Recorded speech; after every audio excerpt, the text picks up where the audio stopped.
All right, ladies and gentlemen, we'll go ahead and, oh, sorry, Phil. Do I need to redo the gavel?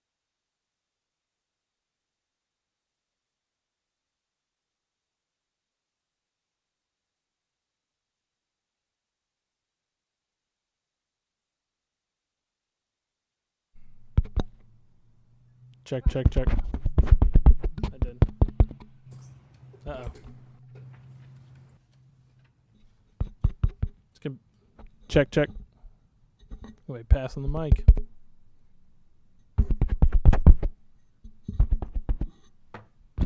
All right, there we go, Phil. Perfect. Something came unplugged. All right, well, let me welcome everybody back to our City Council Budget Workshop on August 11th, 2025. If you will stand with me for the pledge and invocation. Pledge allegiance to the flag of the United States of America, to the republic for which it stands, one nation under God, indivisible, with liberty and justice for all. Please bow your heads. Lord, Heavenly Father, thank you for another beautiful day that you've set before us. And Lord, please give us the wisdom to discern what we need to discern and move forward with what we need to move forward with in this budget. In your name I pray. Amen.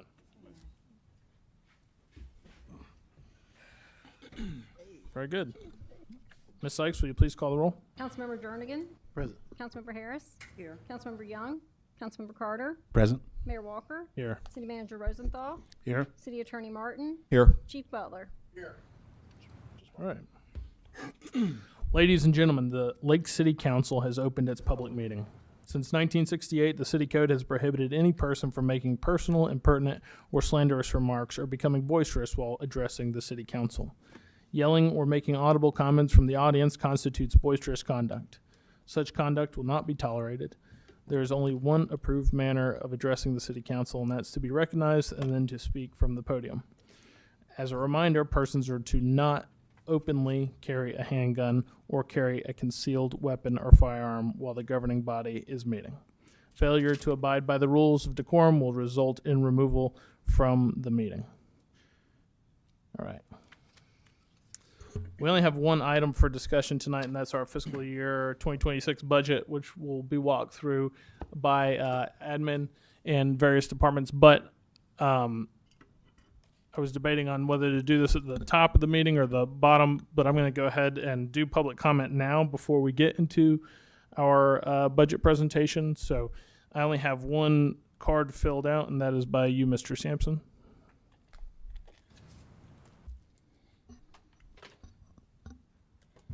Mayor, council, it's good to see you guys up there. I've been going through the budget. Oh, this thing's moving around. Uh-oh. Can you hear me now? Perfect. I've been going through the budget, and I see quite a few things that are extraneous to me as a citizen. I know when the first thing you look at is the organizational chart, you'll notice the citizens are at the top, so I'm speaking to you as a citizen. One of the things is I came and spoke against the legal department being brought in-house. It had annual budget of $230,000. That's now over $576, an increase of 150%. I understand from talking to Mr. Carter, 100,000 of that is from another department that's been reallocated. However, that kind of increase should not be borne by the citizens. There's other items in here that we don't need. We don't need to extend. This is a tough year. This isn't a year where we're all growing and blowing and doing good stuff financially and economically. That's not what I see on the street. If it was, I'd be accosted by less homeless people on the street. So I think one thing we need to do is take into account what citizens are looking for, which is not seeing our ad valorem taxes increased, not seeing our fire assessments hammering down on us again. And how about if we roll that back and do the rollback rate, the 4.53, so we pay the same tax this year we paid last year? I think that would be fair. I think anything above that's unfair. I'd like to talk to y'all individually. I got a whole list of items here that I would like to address, but I know we don't have the time tonight. So between now and the time that y'all vote, I would like to discuss it again. And that's all I have right now. But salary increases, I notice there's no set salary increase, but there's a lot of departments. You see 17, 27, 18, 27% in vehicle maintenance. I understand we're transitioning from the lease to the vehicles being owned, which is going to cause an increase in expense. But we need to be cognizant of expense, keep the expense lower, We're not asking for more government. We're not asking for bigger government. We're not asking for help from government. What we're asking for is to being able to live our life and spend our money how we want to spend it and not sending it to you guys to spend it. That's all I got to say. Thanks. Thank you, Mr. Sampson. That concludes our public comment registered. I don't see anybody else who wanted to. All right, very good. So we'll move on to item number 1, our fiscal year 2026 budget, and I will turn it over to you, Mr. Rosenthal. Okay. Thank you, Mayor. This workshop is intended to serve as the final opportunity for council to provide any requests, adjustments, or clarifications to the proposed 2026 budget. It's important to note that there are stringent statutory deadlines governing the budget process, including the timelines for required public advertisements, certification, Hey, just hold on just a second, Don. and publication. To ensure compliance with these legal requirements and maintain the city's ability to meet all mandated dates, any changes of direction from council must be finalized at the conclusion of this workshop. Overall changes, the price of health insurance went up 8.1%, and that's a total of about $170,000. We budgeted an increase of property insurance of 15%. The transfers to the general fund were reduced, $667,000 from the water and sewer, and $243,000 from the natural gas fund. The particular funds will be taken over and ran through by the finance director.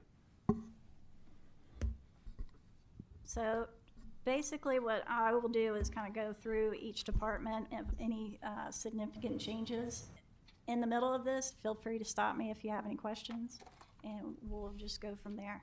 So as was stated before. I would ask that as you go through the departments, when we get to your department, if you are a director in the room, just make yourself available for questions, just in case. Thank you. Yes. So as was stated before, there are no across the board increases for salary. It was mentioned, I've heard from a council member that possibly they're entertaining a 3% increase. If that's something that the council is interested in, we would need to know that to add that into the budget. That would be approximately a $660,000 increase to the budget. Also, it was discussed about the council or the city absorbing the cost of the increase for the health insurance for the employees. If that's something that the council's interested in, that's about a $170,000 increase to the budget. That way the employees that, are not taking a decrease in pay, basically. But we'll go ahead and start with the council. So the health insurance decreased, but that's because with vacant positions, we always budget for the full family plan. So at the time, there was vacant positions, and so we budgeted for the full family plan in fiscal year 25. Well, now that all the seats are filled, we now budget for what the health insurance they elected. So that's why that went down. City manager, let's see. Mr. Mayor, Yep, just a moment. Hold on a second. I believe these pages are supposed to be changing as she goes through.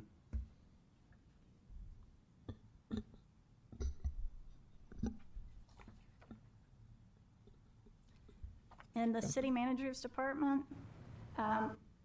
the significant increase in the 49 other current charges, that is the account that the community program director has all the events, the city events. In the previous budget, $75,000 was in special events in the public assistance department. We transferred that money. It's no longer in public assistance. It's all moved into the city manager's budget because that's where Terry spends the money out of. So it just made sense to move that funding into, that's why the city manager's budget looks like it's a huge increase, but in reality, it didn't change. We also added an administrative position that was for the community program director that was approved in this fiscal year. It originally wasn't budgeted in fiscal year 25, but now you can see the change. And that's it for the city managers. That's any significant change. I mean, I got a question. Yes, sir. You said that the monies that Ms. Phillips had, it went over to the city manager's budget, am I correct? That's correct. So she doesn't have a budget? Her At all? budget is within the city manager's budget. Okay, great, okay. I just want to make sure I clarify that. Thank you. Okay. In the city clerk's department, she's requesting an ADA specialist. She can elaborate more on why the city needs that if you would like more detail. But that was the primary increase along with the training for the employees and that new position. For legal, Now, you say when we got a question? as Yeah. We're going through it? Please go for it. When you say ADA, and I'm looking at the amount it's going to cost us to get that person, and they've been operating without that person for, I don't know, for quite some time. So I'm just wondering, why do we need the, I mean, I know why, but the citizens of this community, they need to know why. So, Ms. Audrey, if you would, explain to the citizens of Lake City and Columbia County why we need an ADA specialist. Currently, we do not have anyone specifically assigned to do that role. The U.S. Department of Justice has issued new rules requiring public entities to make their websites and mobile apps accessible under the Americans with Disabilities Act. These rules adopt the Web Content Accessibility Guidelines, or WCAG 2.1 Level 2A, or Level AA, as the legal standard. What that means is online content must be usable by people with a wide range of disabilities, including those affecting vision, hearing, mobility, understanding, and processing information. These new rules, it has a compliance deadline for most state and local governments is April 26th of 2027. By that date, all covered websites and digital tools must meet those new requirements. That includes ensuring text alternatives for images, keyboard navigation, proper color contrast, and accessible document formats. And so we really need to begin reviewing now and updating our online content now. And we have a lot of things that are currently out on the website, as well as our agenda packets. And I've talked it over with administration. Each independent department does not want to ADA compliance their own documents. So someone has to do it. And so. Yes, ma'am. Thank you for reading the rules. Thank you for reading the rules again. I still don't think we need that person with the amount of people that you have in your office already. Why can't we train one of those people to be that specialist? They don't have the time to do the remediation. That is an incredible task to undertake. If you want to train someone, that I would suggest one person in every department be responsible for their own documents to provide to the agenda in ADA compliance format, and I will be perfectly happy with that. Councilman, if I may, Councilman, that was a solution that we came to, because otherwise that responsibility was going to be shared by all the departments. So by having one person responsible for the entire city seemed to me to be a good solution for a problem that would be a problem for everybody if we didn't have a solution for it. Okay, thank you for clarifying that, Mr. Rosenthal. However, that ADA specialist, I believe that it should be under you and not the city clerk or any other entity that we have out here. So that's the problem that I see, that if that person was over in personnel, maybe, for example, that person will be working for you. At this time here, that person will not be working for you, from my understanding. Am I correct or no? Well, that person will be working for the clerk's office, but in essence, they're working for everybody that has an ADA situation. Now, where she's placed, I think the clerk and I can work with that. If that would make you more comfortable, we can place her in a number of places. Yes, that would probably be better for me to get an understanding exactly, because when I have a problem or a situation, I want to come to you with that problem or situation instead of going out looking for the person in the clerk's office or wherever the case may be. Go ahead. I'm sorry. Now, this is ADA compliance, this is for document remediation only, so I don't know what concerns you would have to come and bring to the manager's office about document remediation. You may have concerns about ADA compliance in the city. That is not what this position is for. That would need to be routed through another department of the city, but this is only document remediation for the agendas and our website. Yes, thank you for clarifying that again, but that's the way I look at it. And I think that instead of putting it under the city clerk, again, I think it should be under the city manager, just like the grant writer, just under the city manager. Whatever compliance or especially that specialist that we need, it should be, in my opinion, should be underneath the city manager. Thank you, Mr. Jernigan. Just to direct traffic here, Mr. Carter, and then you, Ms. Young. I have a question for Mr. Jernigan specifically. The documents and the documentation that this person will be dealing with is directly related to the clerk's office specifically. It seems pretty inefficient to put them anywhere else. I was just curious what the rationale is behind not wanting it at the clerk's office. The curiosity sometimes it kills the cat. You're curious about everything that I say probably. Again, I think that your curiosity is that I just think that the person is going to be the specialist for the city of Lake City, and I think it should be under the city manager. So, I mean, how simple is that? Your curiosity, just she's got to take care of all the departments. She's got to take care of all of us. So why put it at the city clerk? I'm not saying we not to have one.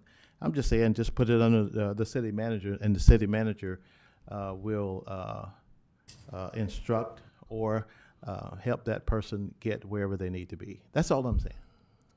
Is that a problem with you? Or? Well, it just seems incredibly inefficient, and that wasn't really an answer to the question. But that's fine. Thank you. Ms. Young. I really, as Councilman Jernigan, share some concerns, and I think he's kind of going around about the way instead of just saying.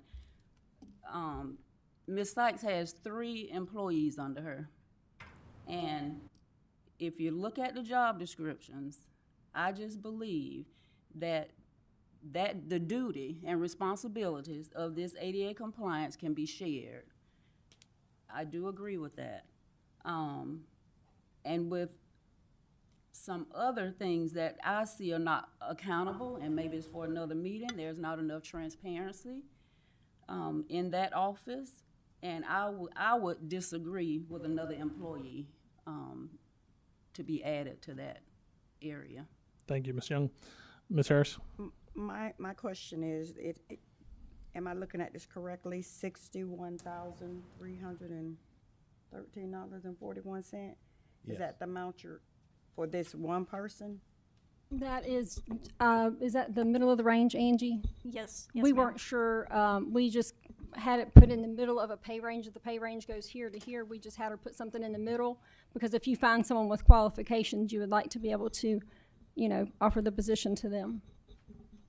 ADA is it's a beast of a job. Now, I preferred to have everybody responsible for their own. That was my initial preference, just so you know, Mr. Jernigan. But that was not what we ultimately decided as a leadership team, so that's why we're presenting this to the council. Okay, well, maybe we should do it like this. I'm just asking because I don't see it up here. What is Michelle's job? She is deputy city clerk. Okay, what is Ms. Paola? She is the administrative assistant for the office, but we're restructuring that to an executive. She answers to basically 6 executives. She answers to all 5 of the council members, doing all your travel and coordinating things for us, as well as myself. What is Danielle's job? She handles public records and records management.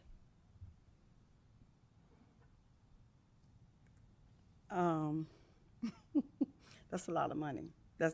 And I'm not saying it's probably not worth it, but when I look at the positions and the amount of money that is already going out for the clerk's office, it just seems to me, and I know I heard you say there's a new rule that, and the deadline is in April 2027. I understand that we have to have one.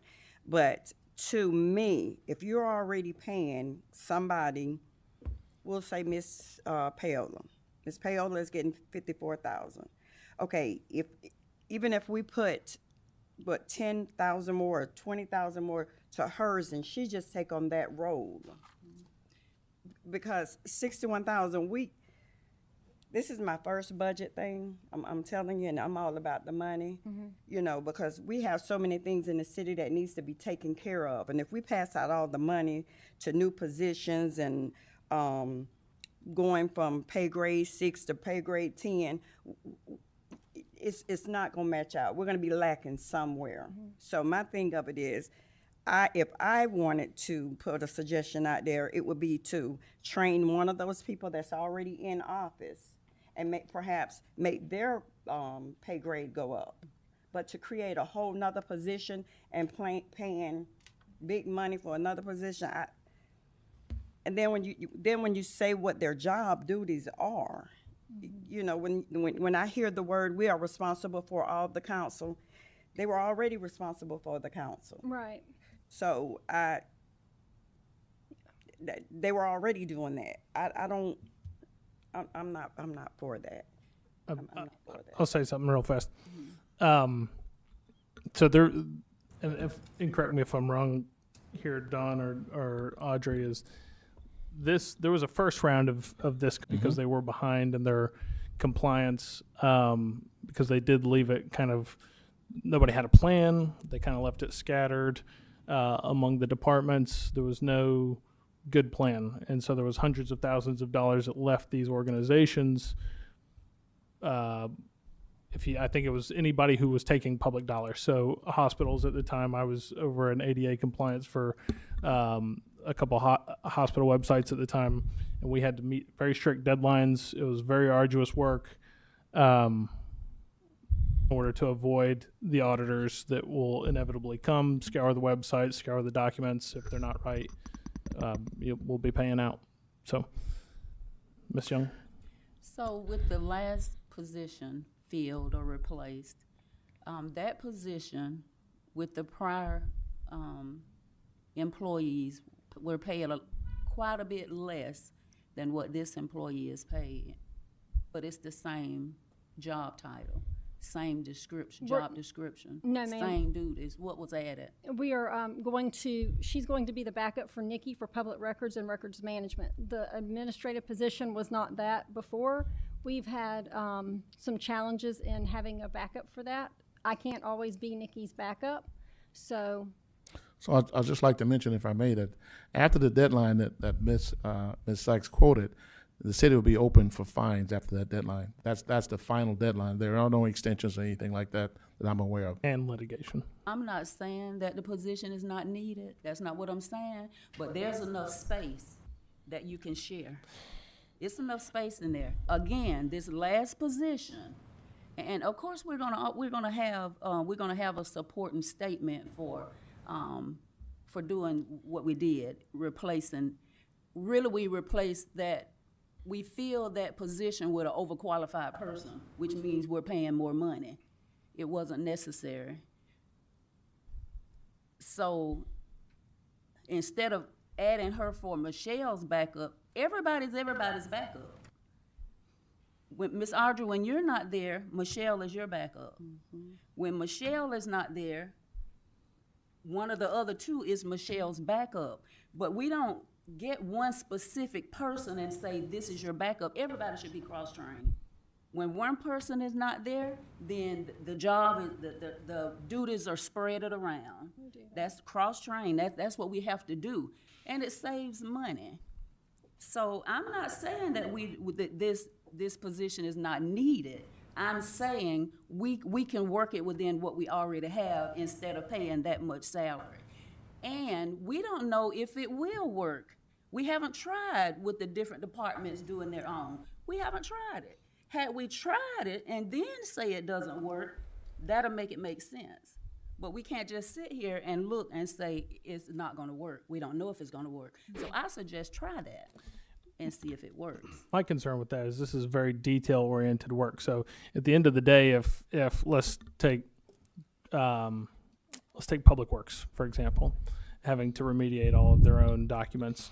after they do everything that Public Works does, make sure that the potholes are filled in, make sure that the pipes aren't busted, and make sure that all of the paperwork and whatnot that is filled out for that, they then have to go back and make sure that every detail is to ADA compliance.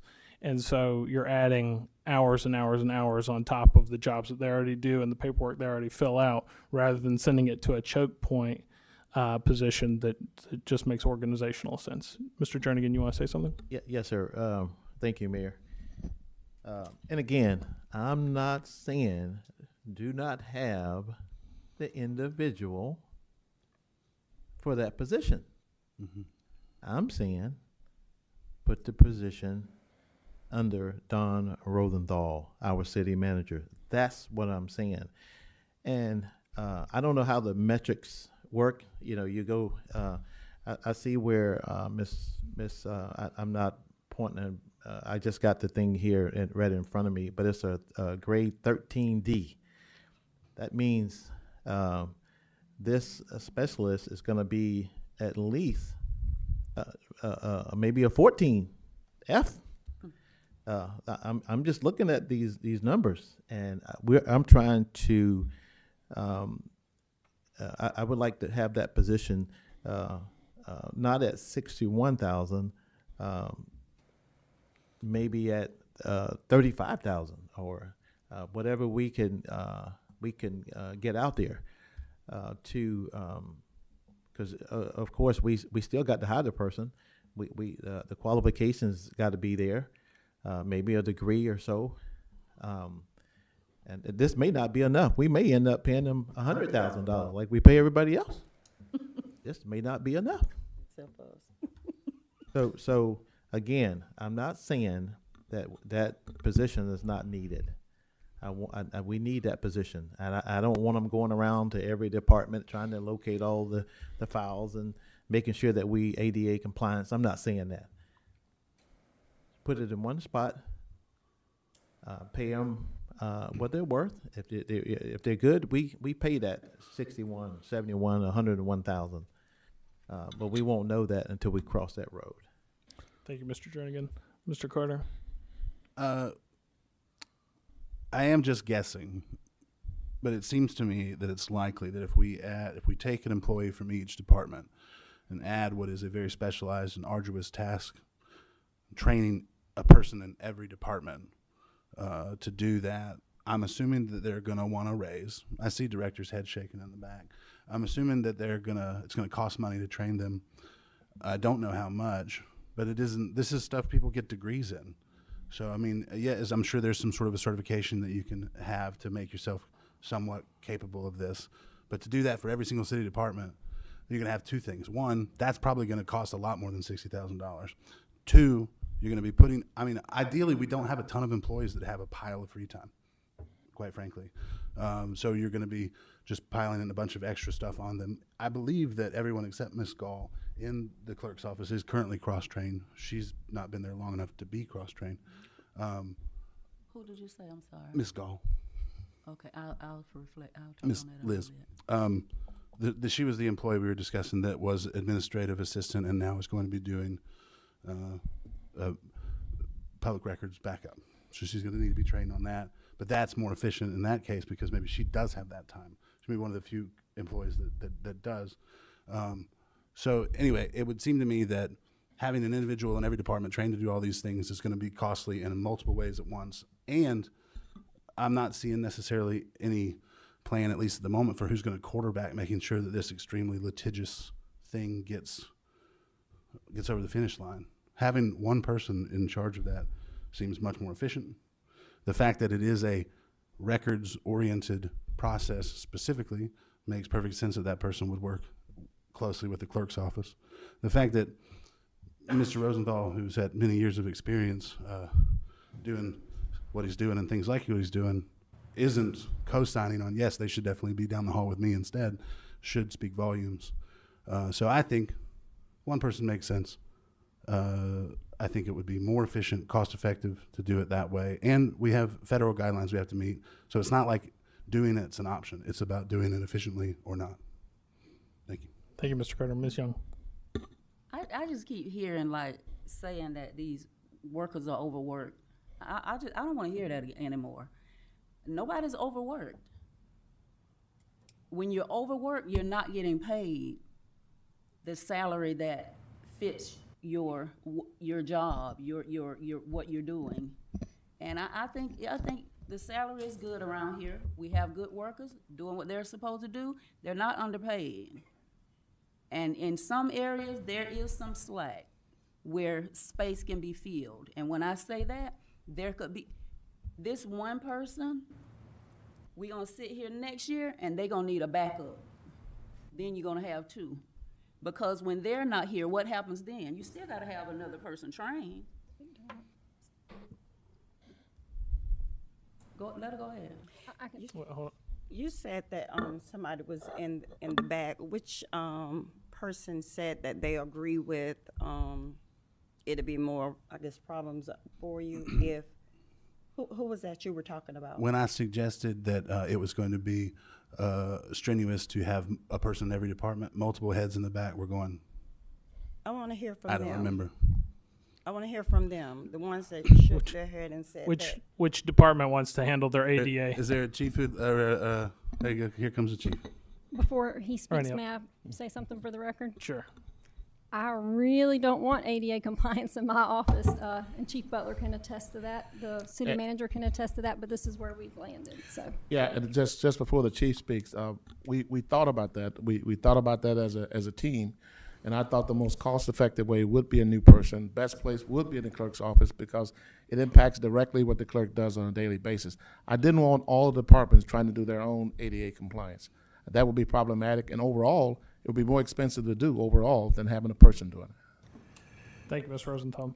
Chief Butler. One of the reasons I've come up is police department is one of the larger departments as far as public records through the clerk's office. Now, a couple of years ago, when this standard was coming out, the city did do training and brought in the different departments, and I actually attended the training. I believe I was the assistant chief at the time. And I'm fairly computer savvy. I'm not a programmer by any stretch of the imagination. But when they were done with the training, I was more confused than when I walked in. I had no idea what we were going to do. I've had meetings with members of the council here as far as my records unit with public records requests and getting that in a timely manner. I've been working with the city attorney on getting it done. I don't know where in my department I would have anybody that would be able to do the public records ADA and continue, because it would have to come out of my records room. And they're already operating at capacity. Now, again, police departments, we get involved in litigation all the time. One lawsuit, one loss, and with the city's pay, as far as the League of Cities, would eat up a lot of the profit. So all I'm here to say is, as far as trying to put it on the other departments, I know some of the other department heads, they don't have the personnel at all. And the personnel I have are not trained. And I'm concerned about being able to get those documents out on time for the city clerk to be able to post them, especially when it comes to grants and other items that would be up on the city website. Thank you, Mr. Butler. Yes, ma'am, Ms. Young. I'm glad you came up and opened that door, because we was in this same setting, and the chief asked for one specific employee for public records.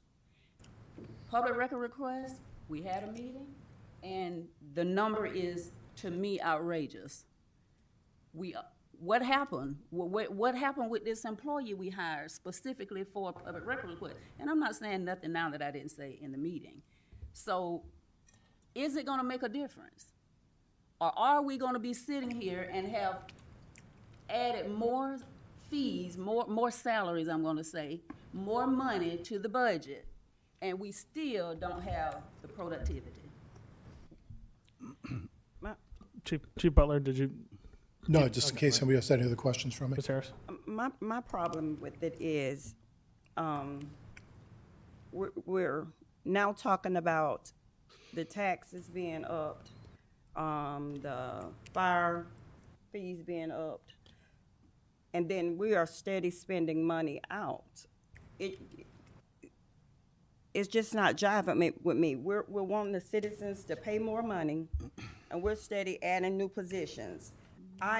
Chief, I just believe if you have in each department a person that is trained to do this, what if this person, like Ms. Young said, gets sick? Then all the departments don't have nobody over 88. Nobody is doing that. So I believe if you have your own person in each department and I don't want to add no new employees. I really honestly don't. I prefer us to, in each department, whether it be in record keeping or whatever, y'all figure it out and put one person that's over that department be trained for 88. Or two. Mr. Carter? I just have one final thought on it. This, from the city's perspective, just stinks, right? It's nothing but a $60,000 hole, right? But it's about federal compliance that we can't not do it, right? That we can't. But the idea is we're looking at doing it one way or another way, right? And it seems to me, and the folks that ought to know are trying to tell us it's a $60,000 hole, or it's a much bigger hole that we have no idea yet because it's lawsuits potentially, it's the cost of training a person in every department. I'm thinking many of these departments would probably tell you, if I asked them to raise their hands, how many people do you think you have that you have the time to do any of this? And then what if that department is doing it more efficiently than that department? Well, and so on and so forth. You got 10 different departments doing it at various levels of competency. That's a mess. That sounds like a big, expensive mess. So it stinks that we have to do it at all, although there's great value in the ADA compliance as a concept, but obviously we're being forced to do it by the federal government. We got to make sure it's happening. So it's going to cost us something no matter what. It just seems like this is a cheaper option than Let me be clear. We're not saying not to do what the new rule is saying doing. We're not saying not having it. I hear period. you. I hear you. What I am saying is we want to pretty much nickel and dime the citizens to pay this, that, and others, and then we're steady spending money. To me, on a position that could be already trained, that somebody could be in that office already be trained or train them for each department. Well, it seems to me So that don't say that anymore. As far as no, it seems to me that we pay a lot of directors well to know what they can and can't do, and it seems to me that they're telling us that's a bad idea. Mr. Rosenthal had a thought on this. I just want to, we're talking about Not the fair. spending of funds. I just wanted to point out that from a nationwide economic pressure, the city's going to experience a 2.6% inflationary increase in operating costs anyway. That's part of the cost of doing business. This is going to result in approximately a $200,000 increase in general fund expenses. And salary and benefits, if we decide to support that, it's going to be another almost $1 billion increase. So some of the costs are going to come just because the cost of doing business and the fact that everything goes up over time every year. So the cost is going to always be there. It's how we address that cost that helps us, and we're doing pretty well as far as addressing our cost. Let me pull us back kind of to earth real fast. It sounded like we had a consensus that, right, at least a 3-2, that the position was necessary, but that there wasn't a consensus that it should be in the clerk's office. Are we at a consensus that the position should be created and put under the city manager? No, I didn't say that. I'm asking the question for conversation. I know that you didn't say that, so you were part of that 3-2 against it. Sounded like Mr. Jernigan was for that idea and Okay. everything that he said. Yeah, let me be clear as well. Please. Yes, I would like to have that position, that $61,313, to be under Mr. Rosenthal. Thank It's you. simple. Thank you, Mr. Jernigan. That's all I want. Perfect. Was that your thought as well, Ms. Young? Not necessarily, no, sir. I believe, again, and we don't have to have one in every department, but if you have 2 people, maybe 3, and divide it into maybe 2 or 3 departments per person. which it makes sense to me.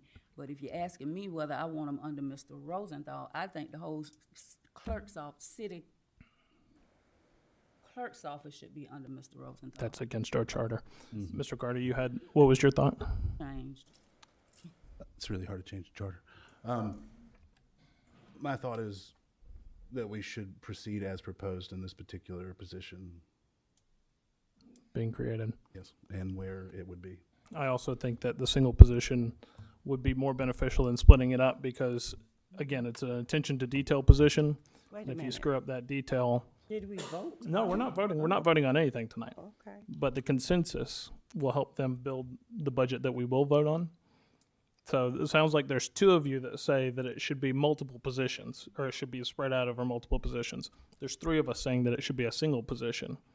I'm saying that it should be a single position because if you screw up any detail in ADA compliance, you're opening yourself up to lawsuits and litigation and paying out tons of money. And with the job titles already allocated out over the city and people doing their job function, adding that on top of it is just begging for details to be missed. That's my thought of it. Yes, sir, Mr. Jernigan. That you described it to a T, Mayor. Thank you for doing that. However,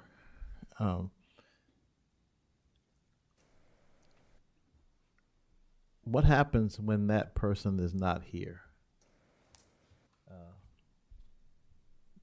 to make sure that we're in compliance? And on top of that, I guess we wasn't doing it 5 years ago. We wasn't doing it 4 years ago. Then all of a sudden now, well, I guess it ain't all of a sudden, but now we have to make sure that we're in ADA compliance. What happened last year, the year before that, the year before that? Can you help me out with that? I think I can, and if I can, somebody that knows more can fill us in. But what it looks like to me is this is a unfunded government mandate. They're requiring that we do it, and we have a timeline on that. Yes. I think Ms. Sykes said the timeline and gave you the date on that. I don't remember the exact date, but I know after that timeline has expired, we're open to fines and penalties. Okay. So we don't know where it was years ago. So Well, I've only been here 1 year. I know what happened from years back. I don't know anything beyond that point. I think Ms. Sykes could maybe address that better than I could. We do not currently do all documents ADA compliant. By the time we get documents for the agenda, we're having to get the agenda straight out. So all the documents that are put into the platform are not ADA compliant that are coming from our department. So the agenda packet is not totally ADA compliant right now. Only certain pieces of it probably are. Okay, so we're gonna pay this person $61,000, $313 to make sure that we're in compliance, and that's all the departments in the city of Lake City. Am I correct? Yes. sir. Okay, let's do that. In Ms. Arkin. addition to the documents that are currently on the website as well, those also have to be remediated. So that's what this position also would have to do. And to address your question about the backup, the plan was to have Michelle be the backup because you're right, you do have to have a backup. But trust me, city manager will tell you I'll gladly let him take the position. Yeah, she didn't want to do it anyway. Yeah, Yeah. really, yeah. Okay.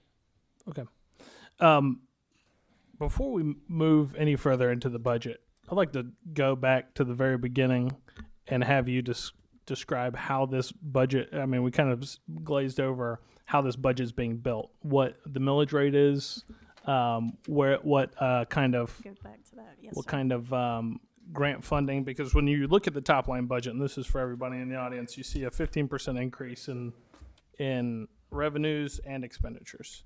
So take us back to the very beginning, tell us what the millage rate is this is based on, and let's go from there.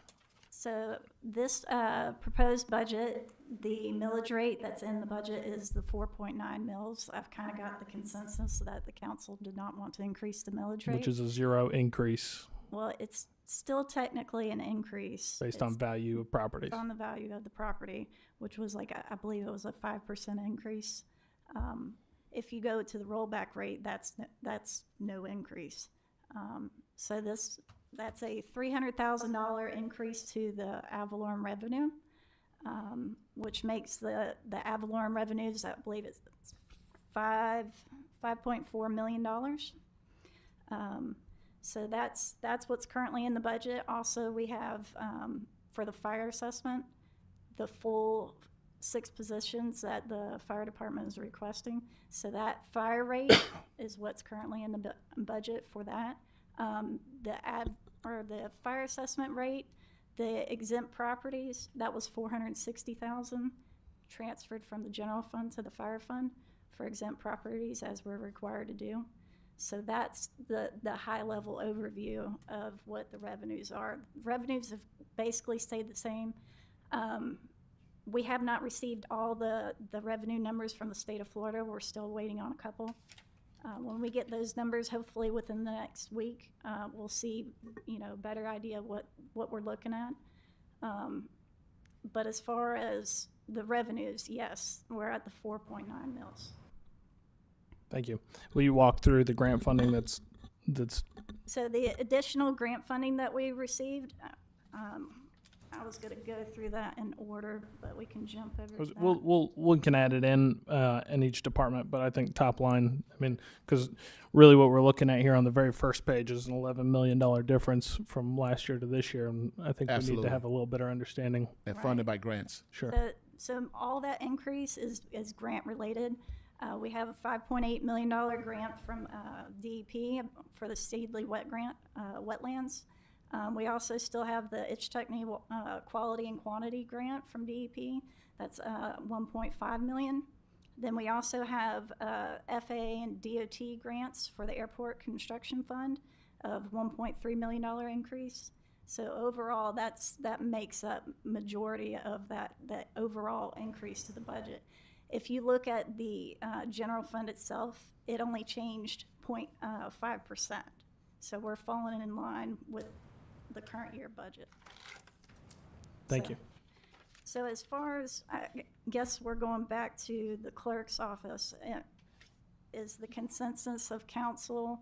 It is staff's recommendation to add that position. I believe, my opinion, it would save the city money long-term to add that position. I just need to know if that's the route that we're gonna go, and also what department would that position be in if that's the route that, of adding that position. Majority consensus was adding the position, and I believe that the majority of where folks wanted that to go was under Mr. Rosenthal. Is that correct, council? I would say yeah. For me. Let's just say, yes, that's where you wanted to go, Tammy? Where did you want it to go? Or where did you think it should go? I need to get with Dawn and them to talk about that a little more so I could. Sounds good. Okay. We're under consensus that it should be created. I think that it should be under the clerks. Mr. Carter? Yep, same. Under the clerks. Ms. Young? No, So under Mr. Rosenthal? I would say so, but again, I say more than one office, one in one office and one in another office, and share the departments. Okay. So Tammy will have to let you know where to put that. Okay. You said, I'm sorry, Ms. Sykes, you said Michelle would be the backup person for this? If the position is in our office, yes. Not sure what Mr. Rosenthal's plan would be on having a backup person for that. So it'll be in-house training still. Yeah. I just would like to say some of our packets are 500 pages, and Clay can attest to the ADA, how difficult it is. We had even talked about having the attorney's office, ADA, remediate the documents before they put them in the platform to submit them back to the clerk's office as the final document. But I can tell you his staff doesn't have time to remediate it either. So 500-page agenda, that's a lot of documents, a lot of pages to remediate, and it is very, very time consuming. It can take you hours, literally hours, to do some remediation. So Mayor? Yes, sir. Mayor. Mr. Jernigan. So this job, it's just hard, and it takes a lot of work and a lot of streamlining.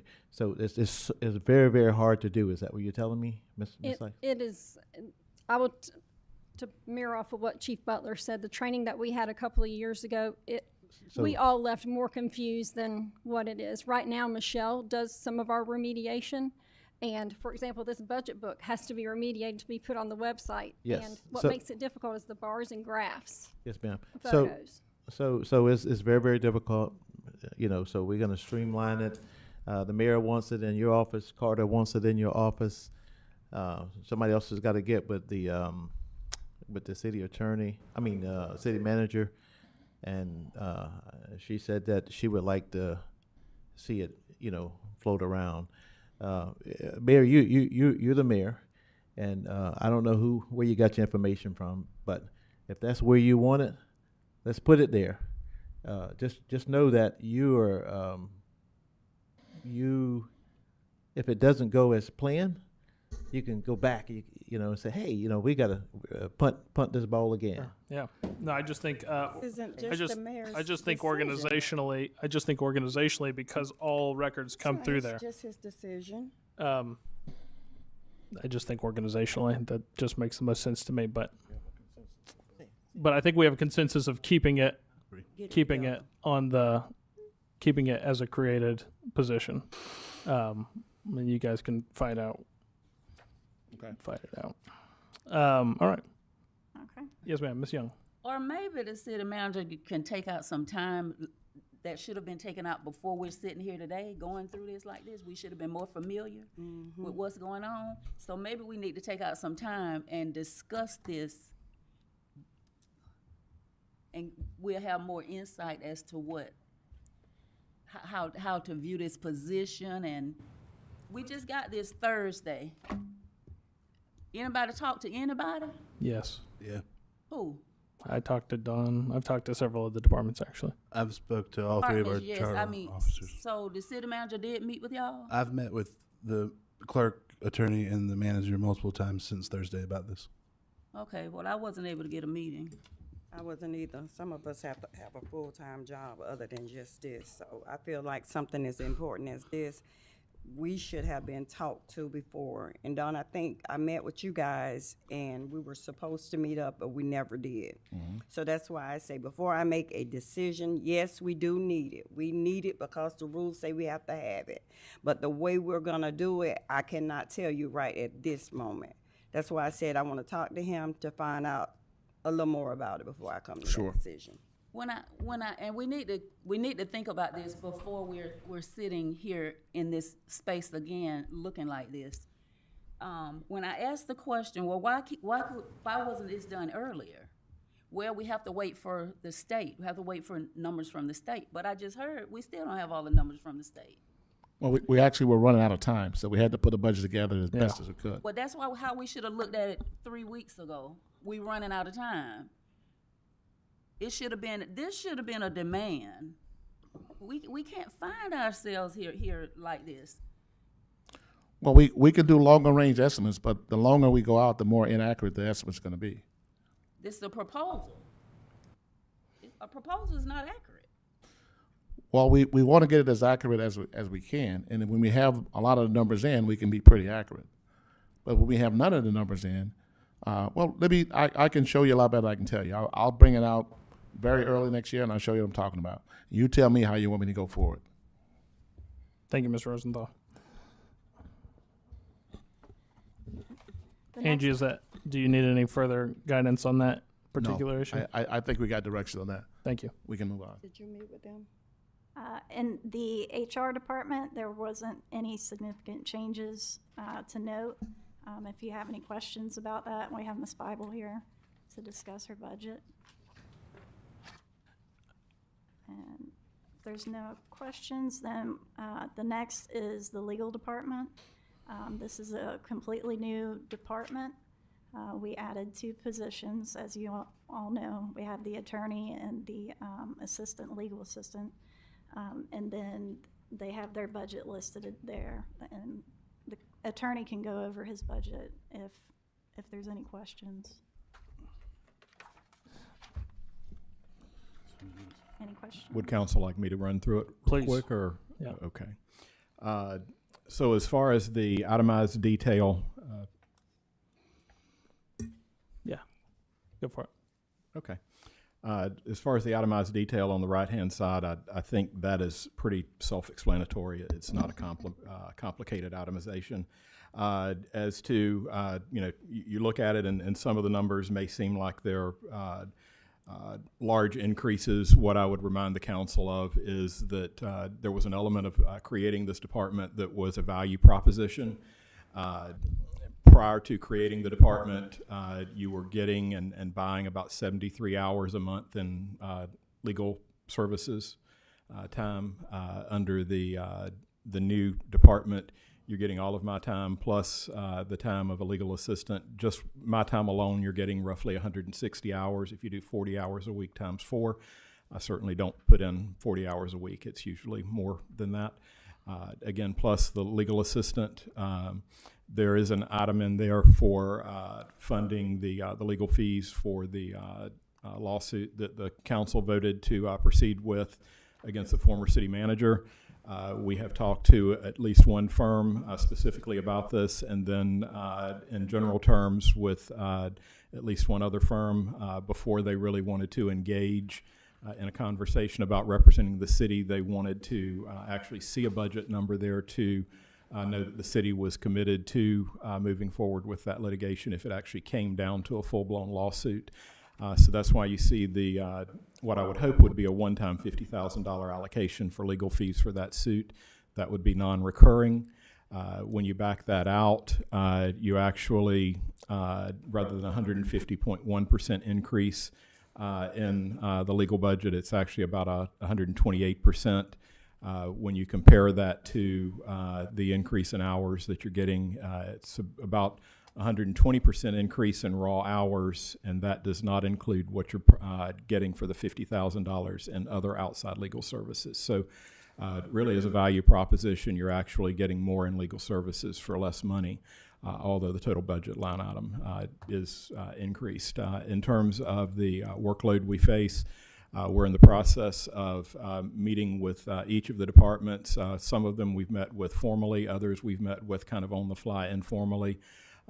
Summer travel schedules have kind of been a challenge over the past 60 days since I came on board in connecting with some, but we're finding places where just through benign neglect, I would say, there are situations where we have current policies that do not align with current legal realities, and there are many times inconsistencies between city policies, state statute, and our own ordinances that we need to work through. We've found situations where, through one reason or another, we have contracts that have expired and are still continuing without necessarily being under a continuing contract. And those are things we're building out that work list, prioritizing it, and then moving forward with correcting those issues. There's plenty of work to be done. I have a question for you. So you have a legal ads line item. Will that replace the clerk's legal ads, or what will you be? I think we did move that over from the clerk's office. Is that correct? It stayed in the same department. That's where it was in this current year budget. Okay. So it's just going to stay there. That's for all legal advertisements. So this is this line item's a duplicate? No, it is not. What am I missing here? What ads are you talking about? I think the difference is we moved $20,000 into growth management, wasn't? Well, that there it? is, yes. So growth management does pay for their own legal advertisements, but this is just the overall general funds legal advertisements Okay. that are required. My apologies. I thought there was a duplicate in the clerks. Thank you. In code enforcement, there's a legal line for foreclosures. Is that not something we can handle in-house? So if we were going to do, 1 or 2 a year, maybe I think the plan is to be a bit more ambitious. I've actually identified outside counsel that is capable and willing to take that on and do it on a flat fee basis and really accelerate that process. So it really depends on how aggressively you want to do it and how quickly we want to jump on that. But we have identified someone and do want to bring them on board to do that. Thank you. Okay. Yes, ma'am. So every time I hear outside counsel, that means we're paying you and then we're paying somebody else to do something else? You're paying for additional legal services in addition to the legal services I'm providing, yes. I mean, what I would offer is that at no time have I or did the city manager in the process of discussing creating the legal department and adding a full-time city attorney, never was it represented that we would be able to reduce the amount paid for outside legal counsel. Instead, the proposition was that we would be able to work through some of the backlog that exists because we haven't had somebody in-house full-time. And we'd like to, if I may, Mayor, we'd like to point out too that there are specialized legal services. There's a general attorney for the types of things that a city needs. Then there's specialized services for when you're going to do a lawsuit against somebody or you're going to have a foreclosure, somebody. All those are specialized legal services. And we are budgeting for them in this budget. So the increase actually is the increase in doubling the number of general services legal hours that you're getting from me to be able to address some of the backlog that the city's facing and then be proactive moving forward with city staff to keep them abreast of changes in state law and federal law. Yes, ma'am. Ms. Young. I agree. I do understand that there are certain situations, certain matters that we would need a special attorney, someone who specializes in a certain area where he may not. I understand that. He has a lot of work cut out. How you feel about it? How long you been here? Be 60 days this coming weekend. So how you feel about your work? You feel like you're getting it? You I know we haven't met yet. I have your list. Right. So how do I feel about it? I get asked that a lot by people because they're kind of curious about what my thoughts are. And I will tell you, just overall, my stock answer, and it's a true answer, is that the days are short and the nights are long. I thoroughly enjoy what I'm doing. The reason I thoroughly enjoy what I'm doing is because it is meaningful work for a meaningful and important client. And I have a good team that I'm working with where we're all engaged in trying to make each other better and sharper.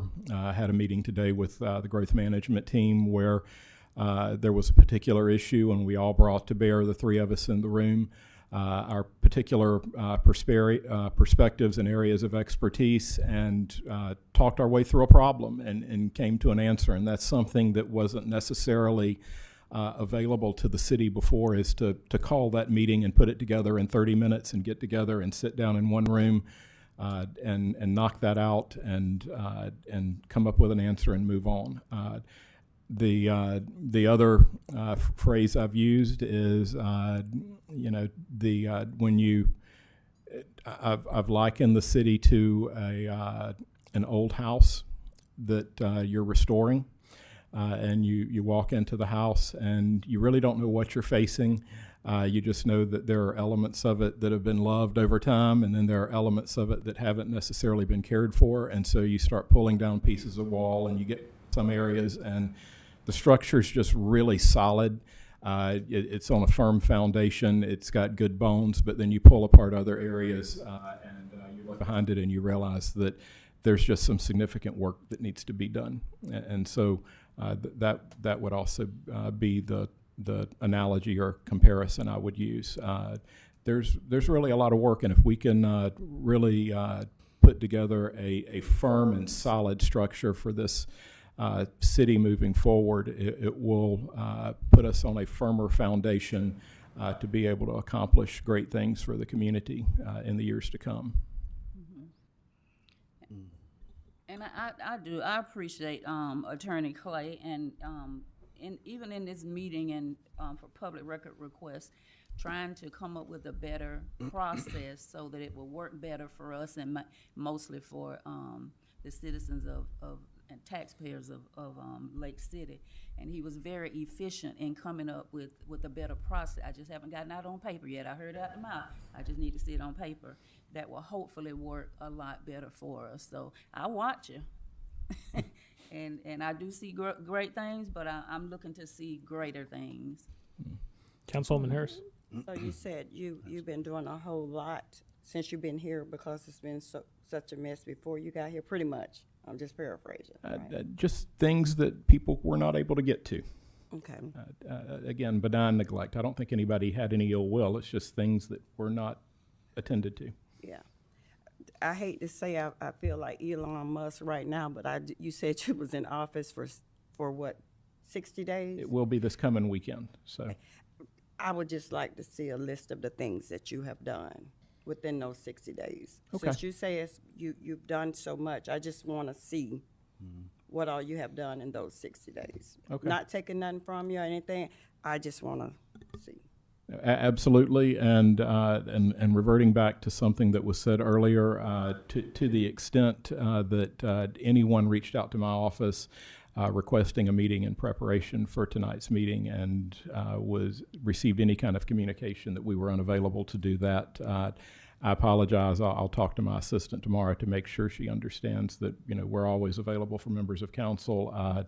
I'm always available to be here before 8 o'clock in the morning and stay after, and Councilman Carter can attest to this, stay after 5 o'clock if I need to until someone gets off work. I will make myself available to the greatest extent I can to make sure council has the information they need.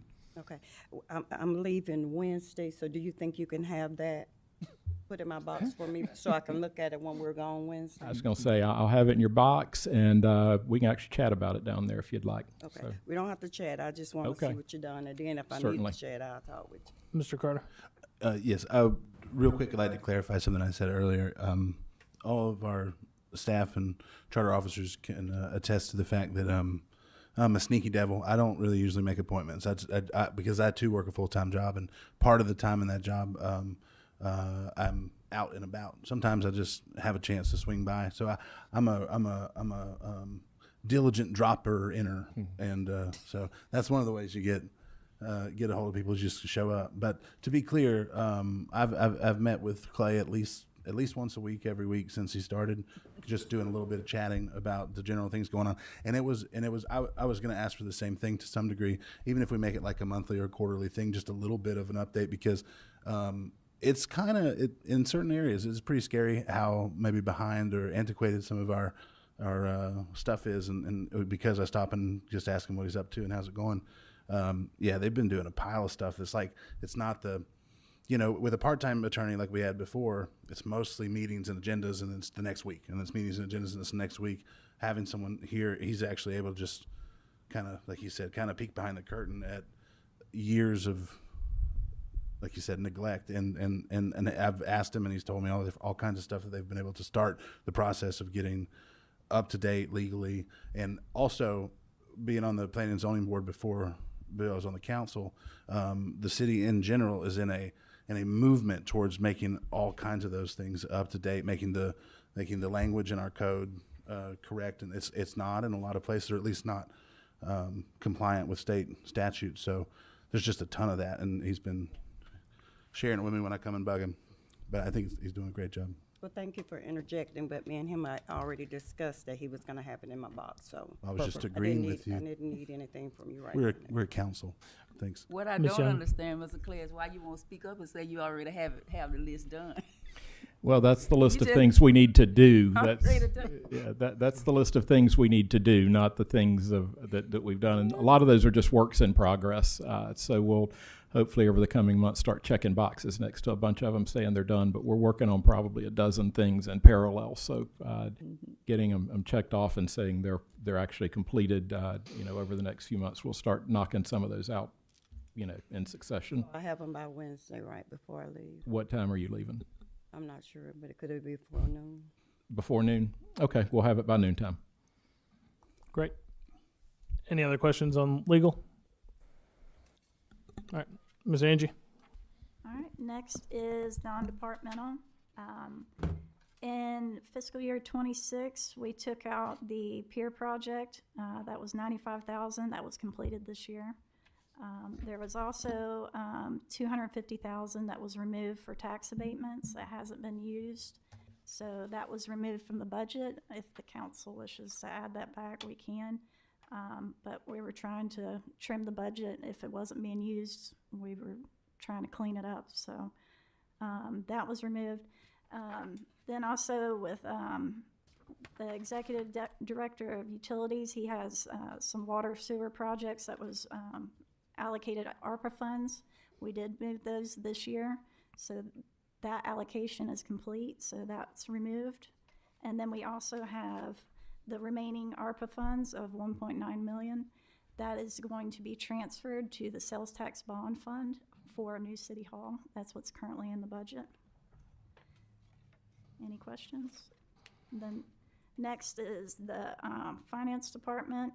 I did allocate some additional funds for training as one of our senior payroll personnel is going to be retiring, so we want to make sure we have staff properly trained for payroll, and we also have some additional training for the grant position. Next is IT. There were just various increases to the software services. IT can kind of elaborate more on that if need be, but that it's basically the new cost of all the different software services that are provided to the city. Next is procurement. She is requesting adding a facilities maintenance technician. This will eliminate the need for bayway services that we currently have on contract. So initially it's like a wash because we won't be adding those services. So this maintenance person would also be cleaning the facilities, and also they would do any kind of routine maintenance around the buildings, like replacing light bulbs, etc. So it's a cost savings because we won't be, calling, the electric company or whatever to come fix the light bulbs or things like that. So, Ms. Young, you got a question? Is that specifically for City Hall? that's for all facilities. Say again? That's All for all facilities. facilities. Okay. And then Where is that? Where is the electrical currently budgeted? Is that under general building. general? Okay. Yeah. Thank you. So then next, we added a administrative position to fleet. That is due to the increasing size of the city's fleet. So as these vehicles from Enterprise Fleet, that we lease these vehicles, we're starting to buy some of these vehicles because it's in the city's best interest and cost savings. Instead of going and leasing a new vehicle, if it's a brand new vehicle, it has low mileage, we're buying some of those vehicles out. So with that increased workload, we added administrative position. Next is general building. Is overall increase of $119,000. We did add almost $250,000 just for our current city hall maintenance and upgrades. This building, unfortunately, is getting older and has been using a lot of money just to keep it maintained. HVAC systems going down constantly. We've had leaks, things of that nature. So that was a significant increase to that, but also we removed the Memorial Stadium upgrades because I believe that project, and then that phase is complete. We did also add a dog park as requested by a council member. The dog park. Yes, sir.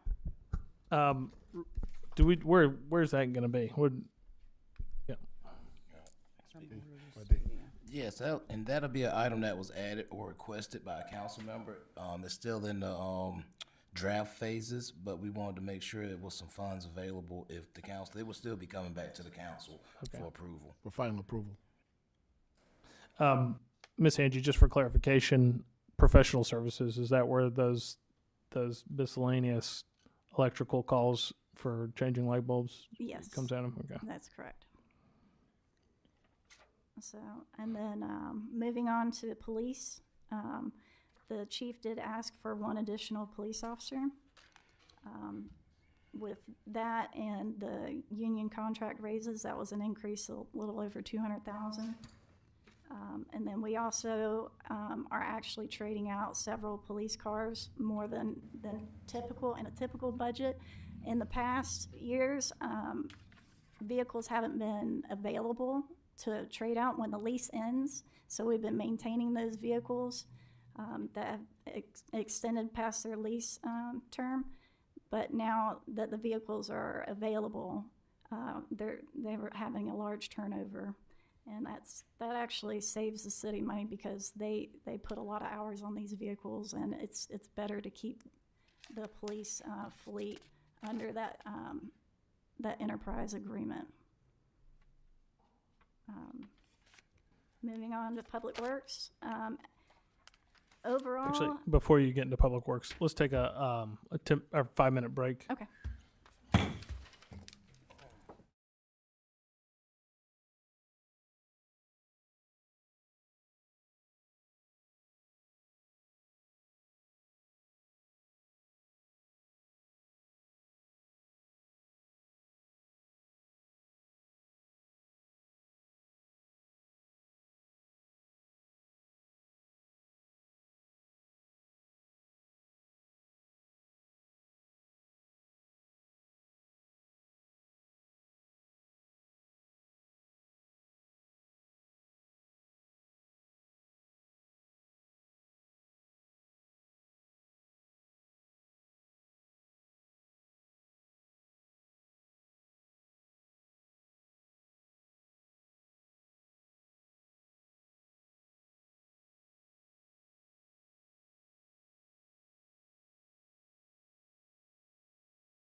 Miss Angel.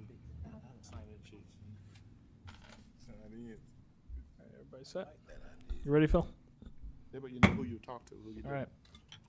Call this meeting back into session and turn it back over to you, Miss Angie. All right. So next department is Public Works. And this fiscal year, in 2025, we purchased a bucket truck, which was about $260,000. We also did a Mack truck lowboy, which was $196,000. That's not in this fiscal year 26 budget, so that's why there was a slight decrease. Overall, it went down, I believe, $100,000, but that was just due to the purchases of those trucks are not in the next year's budget. Wait a minute, said it went down because of why? So we purchased a bucket truck and a Mack truck lowboy in this fiscal year, and that's not in next fiscal year's budget. So that's kind of justifying why there was a decrease. They do have some additional equipment in there. They always ask for mowers every year, which need to be replaced. So that's the significant change in Public Works. Otherwise, it's basically the same. Next is public assistance. So overall, it went down $120,000.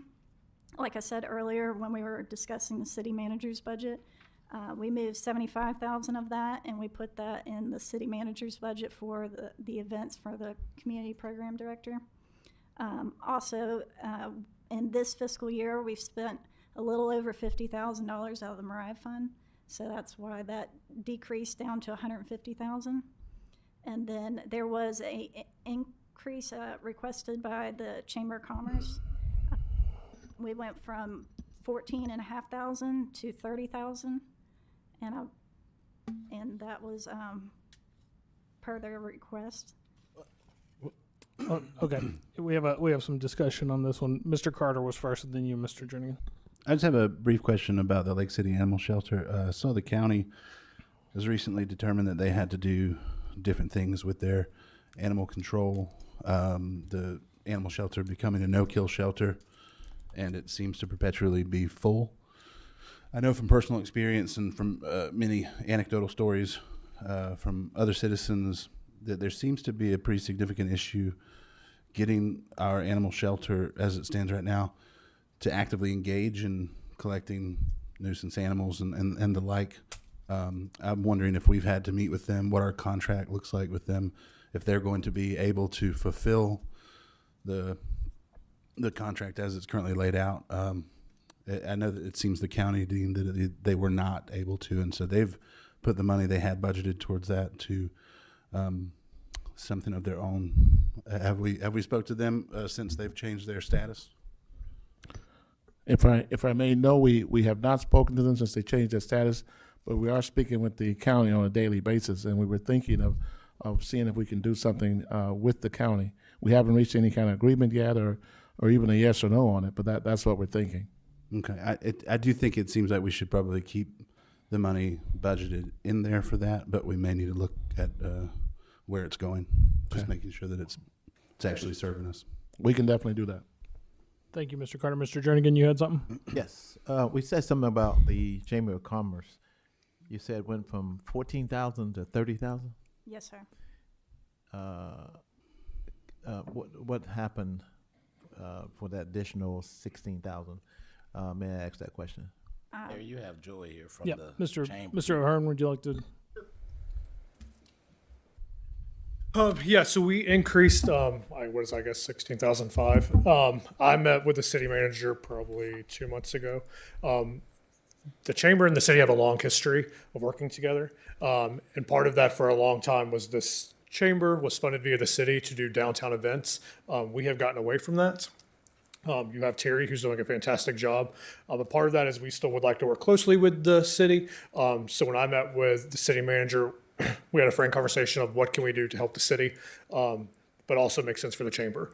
Part of that is, many of you know, we make sure that there's a Santa Claus downtown every single year. We invest a lot of money in that because we want it to be the best. Other things we proposed, if you've driven downtown as of today, you'll notice many of our light poles do not have a banner on them, or if they do, it's torn and tattered. We will take on producing those, and turning those over to the city. Also, to increase the quality of life, one thing that's done throughout many rural communities, much like our own, is the creation of murals throughout downtown. So we're proposing that. And then also just some business intel. One thing we're proposing is to either host some workshops between business leaders and owners in the city, or we can do quarterly surveys, provide you quarterly reports. Let's say there's something the city's wanting to work on and you're wanting to know what the public thinks of it. We can get out a survey quickly to a lot of people and get a lot of information quickly. Yeah. Yes, I appreciate that, Joey. However, I always thought that we donated or allotted like $25,000 a year, for the chamber. So I was just wondering why it went past the 25,000 instead of 25. It went to 30. And what do y'all do? That's one question. The other question is, what do y'all do to get back to the city of Lake City? I don't, Santa Claus and all those people, I get it. But what do y'all do, the chamber, to get back to the city of Lake City? I mean, I can tell you particularly in these projects, we don't make money off these. I can tell you every single one of them breaks even. I mean, I can even tell you when it comes to the murals, I think in the proposal, I assume you all received that. We quoted that at $15,000 worth of murals. I believe that's pretty low. That's not something we're making money off of. That's just to increase the quality of life. Same with the information. We're collecting that, passing that on, so then good decisions are made for our constituents and our business owners. I guess you could argue that's our give back. We're not making any money off this. In fact, the proposal that I submitted, I believe the top says strategic collaboration, and that's just it. We don't want to just take money and do things and say, hey, the chamber made the money, that's it. It's strategic and collaborative for a reason. Yes, sir. And I'm sorry, Councilman, I thought you were finished. Go ahead. No, not quite. And we do have, you do have records to show, how, broke down how the money is being spent and where it's being spent. Am I correct? For sure. Obviously, we're the chamber. 99% of things we do, we try to spend those dollars locally because it circulates back into our community, 68 cents to the dollar. Sometimes we have to spend that money elsewhere if our members are not producing those goods, but that $30,000 factors in the cost of what we're proposing as well as staff time to oversee it. We have a long history of not asking for things that we don't need. We asked for $20,000 a couple of times, $25,000, and like somebody said, last year we asked for $14,500. I know in good faith we didn't need $25,000, so we asked for $14,500. That's why $30,000 has come up. We know that number, quite frankly, is probably too low for what we're proposing. Yes. So you said it was too low, so that probably would hurt this question here, but I'm going to ask that anyway. So let's just say we got this in there for $30,000. You only spent $5,000 of that. I mean, you only spent $25,000 of that $30,000. Would you give that back to us, or you would use that somewhere else? We'd probably use it somewhere else. With that, not for us, for this project. Yes. I can tell you, I pulled early quotes for light pole banners. They're not cheap. We've got a lot of light poles downtown. Yes, sir. Murals are not cheap. We've started to reach out to members who have paint, just ask if they would donate it to offset some of the costs from the city through the chamber. Okay. I really appreciate you breaking that down for us because the money is being spent. I would definitely like to know, and I'm pretty sure my constituents like to know where their money is going. For sure. And you run a above board operation over there at the chamber. So as long as there's transparency, we know where the money is being spent. If somebody say, well, what did the city do? You can produce the records of where that money is being spent. For sure. Okay. Absolutely. That's all. Thank you, Mr. Jernigan. I have a question about the murals. How do you determine where you would place murals and what murals you would? So ideally, the chamber has an ad hoc committee that we call our Quality of Life Committee. That committee would be comprised of downtown merchants, chamber members, and ideally somebody from the city, whether that's a council representative or maybe Terry, not to volunteer Terry for anything else, to determine that. Murals are not cheap. Right. I've learned that in the last few weeks. They require a lot of labor and a lot of prep, but it'd be a collaborative effort. We have no desire to monopolize the murals, if that makes sense. We want it to be reflective of the community. I know that a couple of private business owners have already been reached out to through some connections to say like, hey, can we use your wall, sort of thing. I don't know if that answers your question. What was the last mural and when? From my understanding, the last mural was the big one right here off of Gulf Coast, and that's been There's been nothing like what you're suggesting happen in a while, correct? correct. Ms. Harris, and then you, Mr. Rosenthal. Can I get an itemized list on what the money was spent on What it will be spent on? Yeah. previously, what the money was spent on? And if you're asking for 30,000, what will you plan on using this 30,000 for? I submitted a proposal that broke that down. I don't know if the formalities. I can make sure everybody gets a copy of that proposal. Yeah, it's pretty detailed. It tells you what we're going to do, how we're going to do it, how you'll know that it's being done properly. Yeah. This is the highest you ever asked? As long as I've been around, I don't know what this chamber has asked before, but this is the highest we've asked.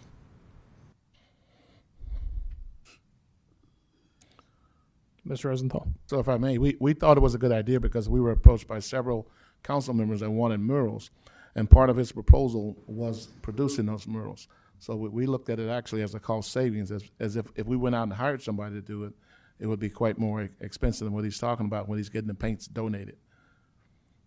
So that was why we supported that. Of 2 murals that's been done. I'm not talking about existing murals, we're talking about proposed murals. Ms. Young. $30,000. I don't know if you're gonna get another mural.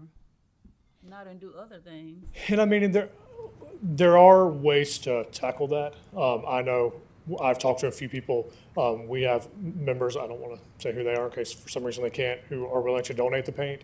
At least to start, I'd personally like to reach out to our schools and see what they can do and watch this project grow. I'm not looking to spend $30,000 on one mural a year out the gate. This would ideally be something we grow into. I have a question. How much was the mural that we got done over there in, Don? I'm sorry. Welcome to Lake City. How much was that mural? On Long and Main. Do you know right off? I don't know offhand. I'm asking Steve if he knows. I would say between the, Steve doesn't know either. How much? it was between 8 and 12,000. You also had site prep, painting the walls. There was other things that went along with it. Thank you, Mr. Johnson. Any other questions for Mr. O'Hearn? All right, thanks. I do have something on this list. So the mayor's matching grants, we funded at $100,000, and this is just a carryover from fiscal year 2025. Mm-hmm. We have only had, I think, 2 successful grants off that, totaling what, about $10,000. I would ask, because we've had this organization come to us and we've funded them a couple of times over the last few years, that we take a portion of that and give it to Richardson Community Center for some of their youth programs. Is that 50,000 there? I would suggest 50,000, yes, but with a high level of accountability and quarterly reports, as well as all the organizations that we give money to. I would like to see that. So if we're giving 50,000 to Richardson, Yeah. that would lower their amount of that 100,000 Yeah. they're talking about? Yeah. Okay. That makes sense? Is Is that everybody, the consensus of council? is that consensus? Very good. So that would be 50,000 for the mayor's matching grant and 50,000 towards Richardson. Yes. Yeah. That is my intent. I know Richardson came up here and asked for monies. Did, Annie Maddox come? And ask for anything? Nothing I received. I'm asking that question because you just gave 50,000 to them and they didn't ask for that 50. I'm just wondering, how did you come about? They did. So they presented a budget, and Ms. Magsted's here if she'd like to speak to it, but they presented a budget and request over several programs that they do for the youth, including the summer youth program that we fund, things like the Goodwill games, the football program, a lot of things that reach a lot of youth. And they were actually asking, I think, like 117,000. 112. 112,000. So I thought that we could reapportion and use that money in the way that it's meant to be used. I'm not saying it's a bad thing, but I was just wondering how you come about giving a certain amount to them, and you have animatics as well. Yeah, Do animatics. they have to come up here and ask for it, or? Well, I've had no communication with animatics, and they haven't sent me anything. Richardson Community Center has, and they've called and asked me specifically to be put in the budget. Yes, ma'am, Ms. Young. I did ask Annie Maddox if they would apply for this fund, as well as a few other 501c3s. So my question is, now that it's down to 50,000, they'll probably start applying. Yeah. So, so I kind of wonder if we should just leave it with the Matching grants. the amount they requested, leave it to coming out of the fund that it is, and keep the mayor's matching grant as it is, because I think they're going to be requesting, and then it's not going to be there. So for the first year, this is the first year we launched the mayor's matching grants, correct? This is the second year? Second year. This is the second year. Fiscal year 26 is the second year. We're concluding the first year, right? And so it's had only the 10,000. You're right. It probably will be far more used next year. I would say we'll probably find a happy medium, but I know that we'll be at that place next May where we're looking at our contingency funds to fund the summer youth program. So why not budget it? Why not budget at least a portion of it and help them do some of the things that they were asking to do, and guarantee that the youth have those programs? I have a question. The young man came up here from the downtown that has what is that? They have the fun spots. Mm-hmm. Did we ever get a check wrote out to him for something he asked for? I believe that the chief is Worked yeah. on. The She- chief That is came from Chief? the chief is working on the night out for the youth. Oh, Yeah. So that's what it is. Game Talk will Yeah. be there. Right. We at passed his that. place. Yeah, we passed that Oh, at all our right. I last one. thought that was something separate. Okay. All right. All right. So, garbage services, it really stayed the same, really no change. Moving on to growth management, we removed the assistant growth management director with a savings of $135,000.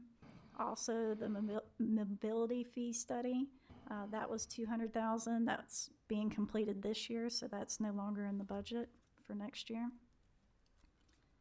Going on to the CRA, so we have the CDBG grant for the Wilson Park Amphitheater that will be closed. So that is a reduction in $451,000 in the CRA fund.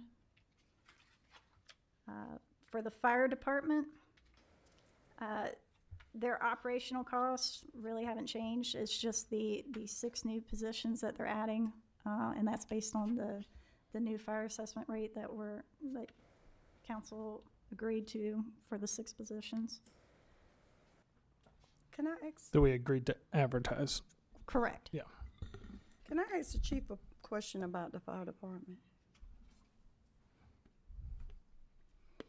Chief, if a house has been fully engulfed in fire, why do you guys just don't let it burn down? Because it's already. Because it still poses a safety risk to the people that live around it. If it spreads, it could, further cause trouble for those around it. And if it burns up to just a pile of ashes, it still has to be cleaned up. So it's our job to reduce it as quick as we can, verify there's nobody inside for life safety, and then reduce the risk to all of the community, by being able to, render that as quickly as we can. Thank you, Ms. Harris. Mr. Jernigan? Chief, I think you said something about adding 6 more positions, something to that effect, right? Yes, sir. And you specialize in the fire department, and we got a grade 1 fire department, so I'm all in favor of you getting those positions that's needed. Yes, sir. Nothing wanted. Everything we're going to talk about, you need that. Yes, sir. And I could say this, and I really mean this.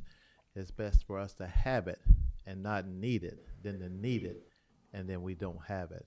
Yes, sir. So keep pushing forward. We're going to do everything that we can, that I can do to assist you guys. Okay. Yes, sir.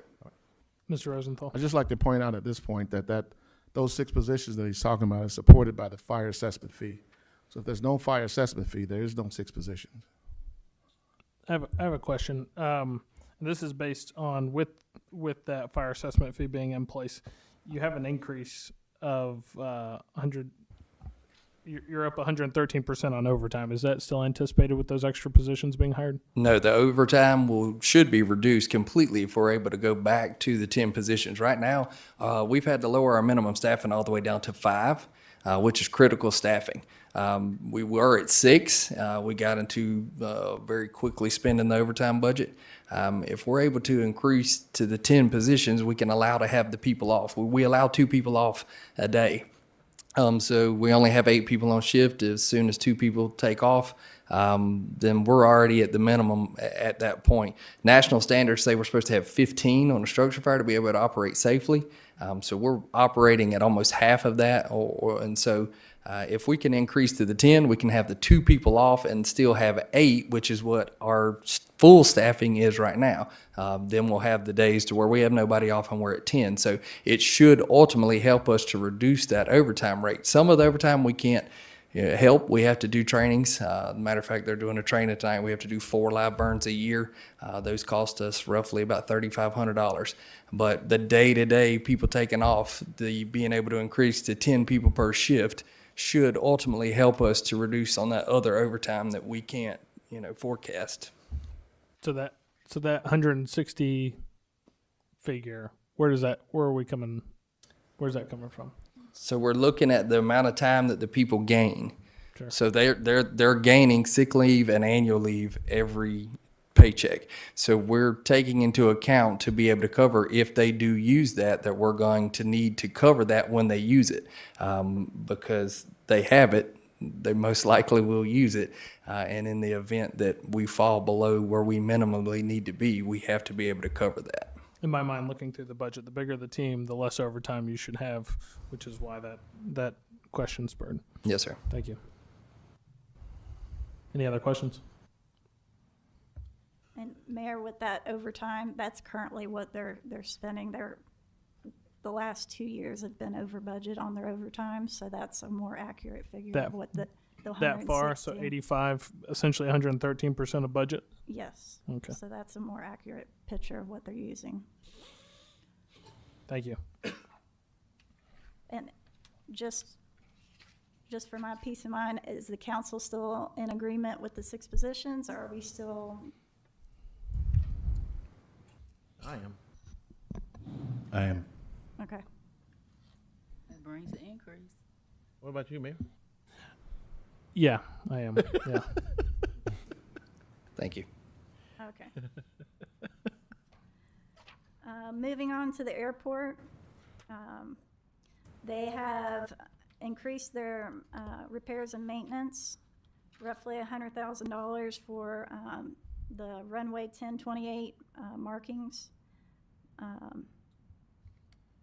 And we do have an additional position that they're requesting. That's the operations coordinator. I've been advised that the airport manager is going to be retiring here shortly, and that position is to train under the airport manager for their duties.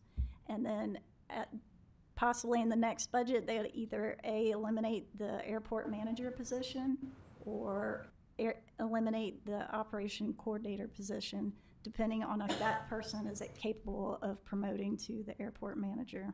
So this is just a position to help make sure we have a position trained to take over the airport manager position because they're retiring, if that makes sense. What is that transition timeline? I believe it's 1 year. Yes, sir. Is that Ed? Oh, okay.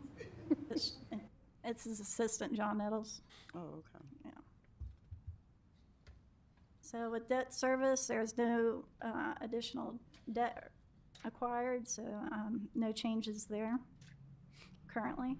And then we have the sales tax bond. It went up that 1.9 million that we talked about with the ARPA funds. That's to help pay for a new city hall. We still might have to go out and refinance that 2019 sales tax bond, depending on what the bid comes in for the new city hall, if that's the direction that we're going. It would be later in the year whenever we would consider refinancing that bond. But that's the increase of the 1.9 million there, which is the ARPA money.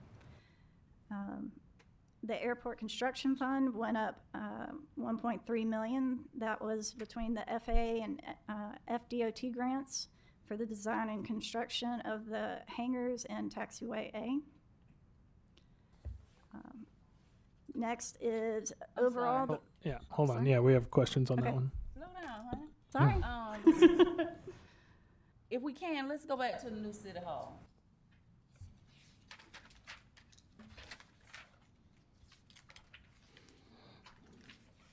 One more time, IT. One more page. Okay. That's not what I thought it was. So, if we take a moment, if you will, to just talk a little bit about a few numbers concerning New City Hall. And I know we said initially that there were not going to be no salary increases or no raises, but that's out, right? We're gonna talk about that in a minute. Oh, you gonna talk about it in a minute? Okay, I'll wait till we get there then. Go ahead. Go ahead. Okay, well, since you brought it up, we may as well do that, make that minute right now. What we were considering is that we had a couple of things happen. We had a $170,000 increase in the health insurance cost. That's an 8.1% increase. And we were suggesting that the city cover that instead of the employee, so they wouldn't realize an actual reduction in pay. And then to do a 3% raise for everybody, it would be about $660,000. So we would like to have both of those items considered and get your guidance on it. What do you mean have both of them considered? Well, we'd like the city to consider covering the $170,000. That was an 8.1% health insurance increase for this year. And also a 3% raise for staff, that'd be $660,000 for this year.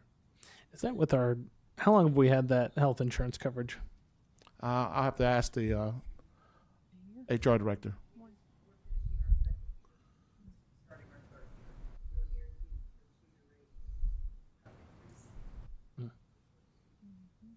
So that 3% is across the board for everybody? That 3% will be across the board for everybody. The 8.1% we have no control over. That's the increase in health costs. I'm still drinking that same drink I drank last year. I just believe the raises, the increases should go to the boots on the ground. Y'all, the sweat and tears. I just favor these guys and girls who are out there in the heat, making things happen that we can sit in the air. And I think they should get more than 3%, even if it costs the 60,000 and below, and exclude the council. Do what? I agree with that last part. I know we're low, Well, but we have to consider them. I mean, I consider them. I can't say what somebody else has to do. I'm in favor of them getting more than 3%. Mr. Carter? I'm not in favor of the raises at this time. We did a lot of raises last year. I do have a question about the insurance, though. How do we go about comparing rates, new quotes, things like that at the moment? Has that already been done? Yes, that's already been done. It starts earlier in the year. Our Gallagher is our broker. They go out to bid. And this year, like we had a great guarantee for 2 years, and they went out to bid. And they came back, and originally it was over 20% increase, but they negotiated on our behalf, and they peeled back the curtain and looked at our claims history. Generally, with a group our size, they don't look at our claims history, but they were able to get them to do that. And so a lot of the higher-end claims that were maybe an isolated incident, they were able to say, hey, this isn't an ongoing claim. This isn't somebody with a long-term illness. So they pulled those off, and they were able to negotiate that down to a much lower rate. Is the 8% beginning a new contractual period of Yes, 2 it will years? start 10/1. No, from now on, and that's generally, that's standard when you go in with a new insurance company. They usually will give you a 2-rate guarantee, and then after that, it's year after year based off your claims history. I haven't made these sort of purchases myself at this quantity. Is it something we can expect to see another 8% increase next year? It's Does it really hard. fluctuate? Does it ever go down? Rarely does it go down. I've been doing this a long time. It rarely goes down, but it generally is all about your claims. So when we have healthier staff, the increase is less. But you also have to take into account the economy. That always plays a part in that. Any idea what it increased the last time it increased? I know that's maybe 3 years ago. Okay, so the last time it increased, it was over 26%. And that was why we went with a different broker. We went with a broker. We didn't have a broker before that. We went with a broker, and then we went out to bid. Okay. So it was huge. I could see I could see my way to supporting covering that cost, but I just see it may turn into a thing where, are we going to be covering it every year that it increases in Yeah. perpetuity? Right. It's tricky. Ms. Young? Oh, I was gonna say when, coverage goes down, it's ridiculous. Usually lack when of when you get a decrease in the premium, you're also watering down your benefits because they do one or the other. This time, we got an increase, but our benefits have not changed at all. The co-pays are all the same, the deductibles are the same, so. And I don't know if any of you use it, I don't use it, and if we're not using it, would it even does anybody use it? I don't use it. The health So if insurance? none of us use it, why pay for it? The I'm not majority, talking- I'm the talking about majority of our employees use it. Yeah. council. I'm saying council, Oh, because we don't get full coverage anyway. Would it make a difference? I mean, pennies add up. If we're not using it, why pay for it? If you're not using it, it's not in the budget. So that's why there was such a decrease in the council's health and disability line item. If you're not using it, we're not budgeting it. So if we don't use it, is not paid for? If you do not elect coverage, then the city's not paying for your coverage. Vision and dental. I'm sorry, vision and dental. that's our opt-out option. So if an employee or council chooses not to go on the group's health insurance, then the city will pay for an opt-out program, which includes dental, vision, short-term disability, long-term disability, and I believe comprehensive care, something like that. Okay, And so it's, it's a in all that combined is still a huge difference compared to the amount of premiums for health insurance. So last year, did everybody get a raise across the board? Yes, yes. Everybody did. It was different it was under 60,000 got 6%, and those above got 3%. If I remember correctly, it was anyone making over 60,000 got a 3% increase. Right. Anyone making less, they got got the 6%. 6%. But there were some other changes that the city manager made throughout the year. So if you made 60,000, you got a 6% raise, but if, Under 60,000. Under 60,000. so you got a 6% raise, but if you made over, you got got a a 3%. 3% raise. Correct. And also the city manager has discretion to give some merit raises, and we did that. Ms. Young? So, and see, that's where a lot of money goes. And the merit raises, since we're talking about merit raises, the merit raises is what should go to the boots on the ground. They should get 6%. And if you want to, if I can use the term play them in the face, if you want to play them in the face, then they're going to be gone because Governor DeSantis is raising the pay for the state.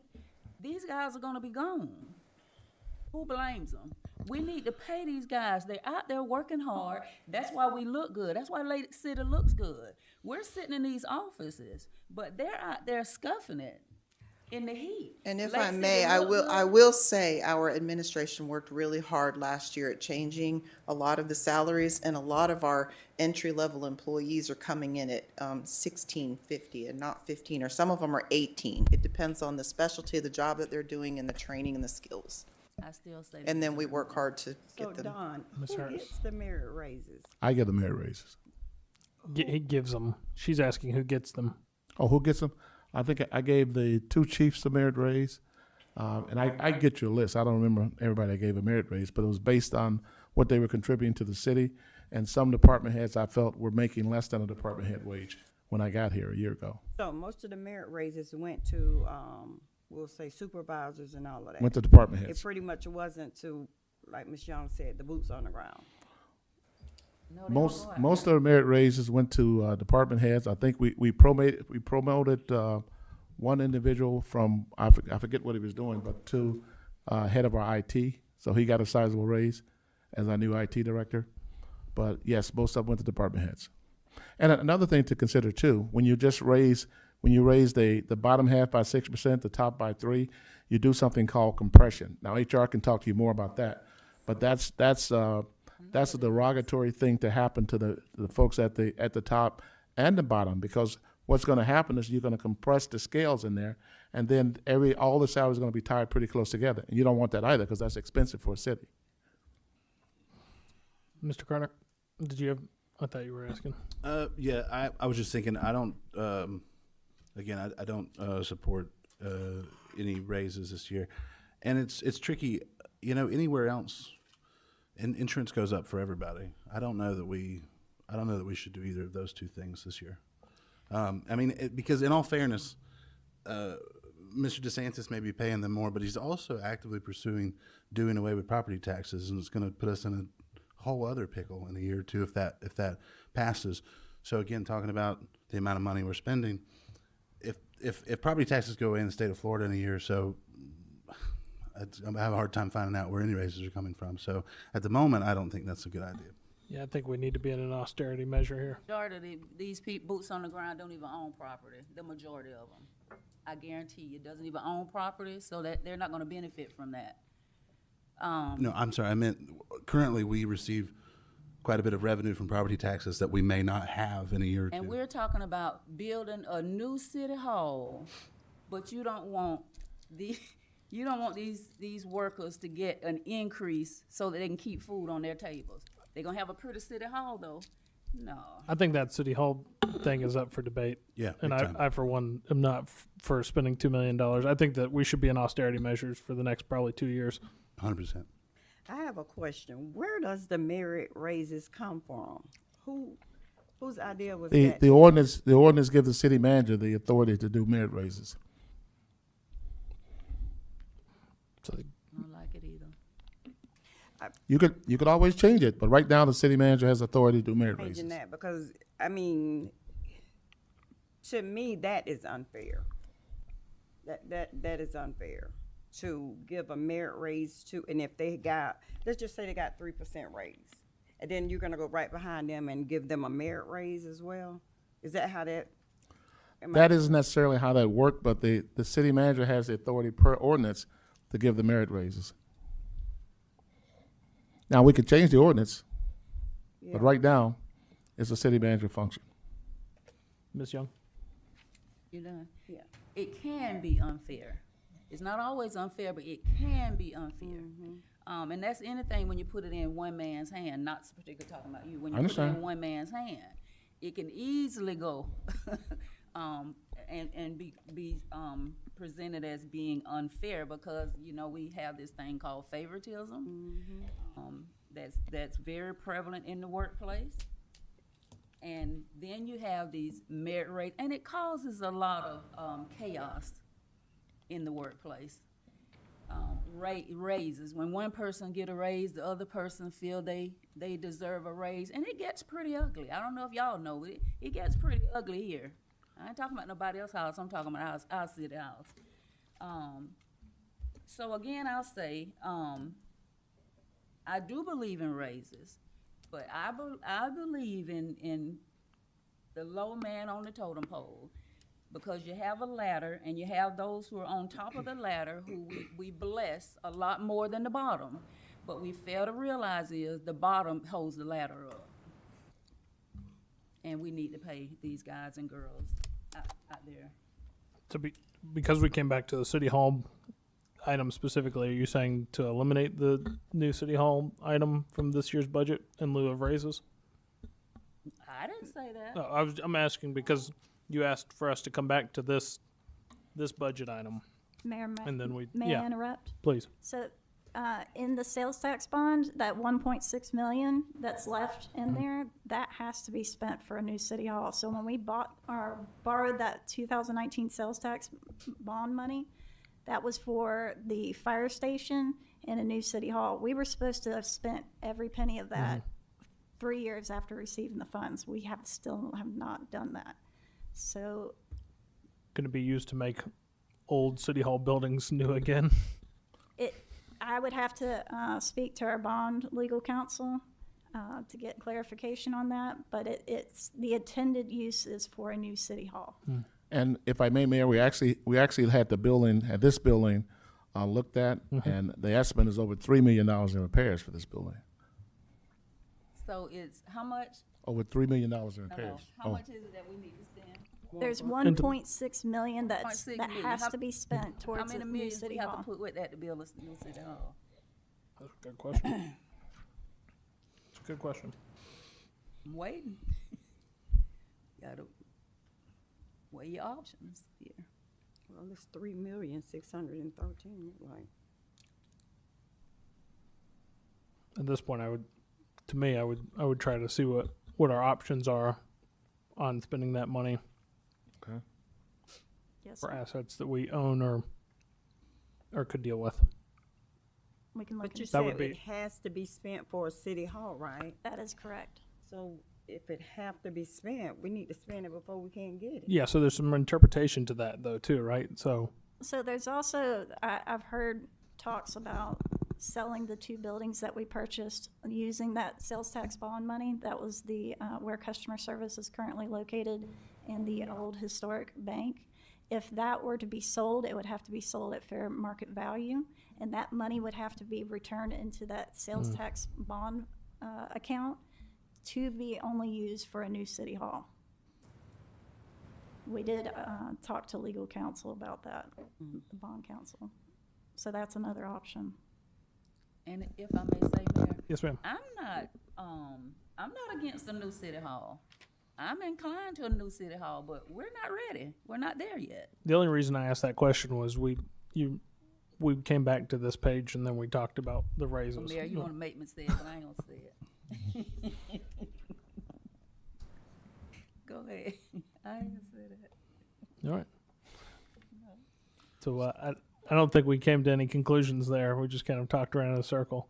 We won't see that. So, Mayor, we'll leave- staff still needs direction on the $170,000 of additional health costs, 8.1%.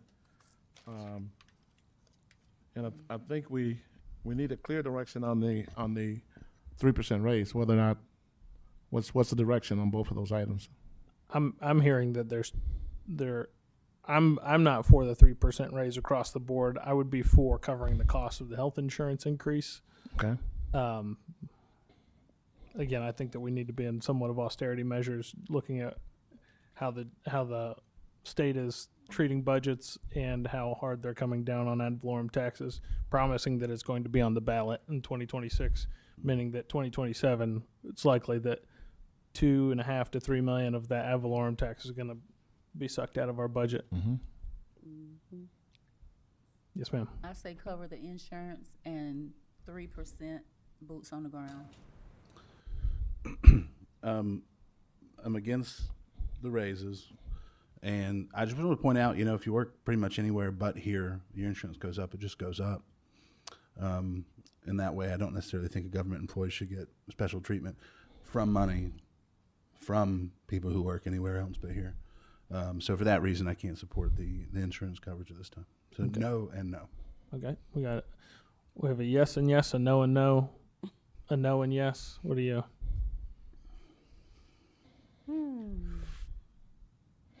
Excuse me, Mayor, would it be possible to take one item at a time so staff can be sure of the direction? Okay. So can we Raises take, raises first. Raises first, 3% raises first. Thank you. So we have a yes, no, no, Yes. yes. What do you say? What do you say, Mr. Rosenthal? Well, the body has to make the call on whether or not we should I know get what the the body raise. said, Of course, but I'm in favor of giving staff a raise. Well, I'm in favor of it too. All right. You need direction on, like Ms. Young said, for the top tier or the bottom tier? Well, I'm actually in favor of giving everybody a 3% raise. Everybody? Not top tier, bottom tier, just everybody 3% raise. Mr. Mayor, just to clarify, that's a little over 600,000 additional dollars if we do that? 660,000. Absolutely not. Okay. So they got 3 for, 2 against. So I get budgeted in. Alright. Now the health insurance, Miss Young. No. No. No. So that's 3 against. So Okay, not so- not to the no to the health insurance. Okay. Yes to the raises. Got it. Okay. Do we want to, are we I know, 'cause back at sales tax Yeah, bond? hold on. or- Yes, ma'am. Just a second. I'm being asked for clarification. Okay. Yes, ma'am, Ms. Sykes. On the health insurance, I had originally Ms. Young as yes supporting it, you supporting it, Yeah, Mr. Carter no. we and- changed. We okay. changed when the No's. I'm no for health insurance. the first 3 of us are no's. Are you a no as well? I'm I'm a not. yes. She's a yes. For health insurance? It's to cover the increase. So right now it's a 2 and 2, so you're the No, tiebreaker. right now it's a No. 3 and 1. It's I'm 3 a and no. 1. I switched over to a no. Yeah.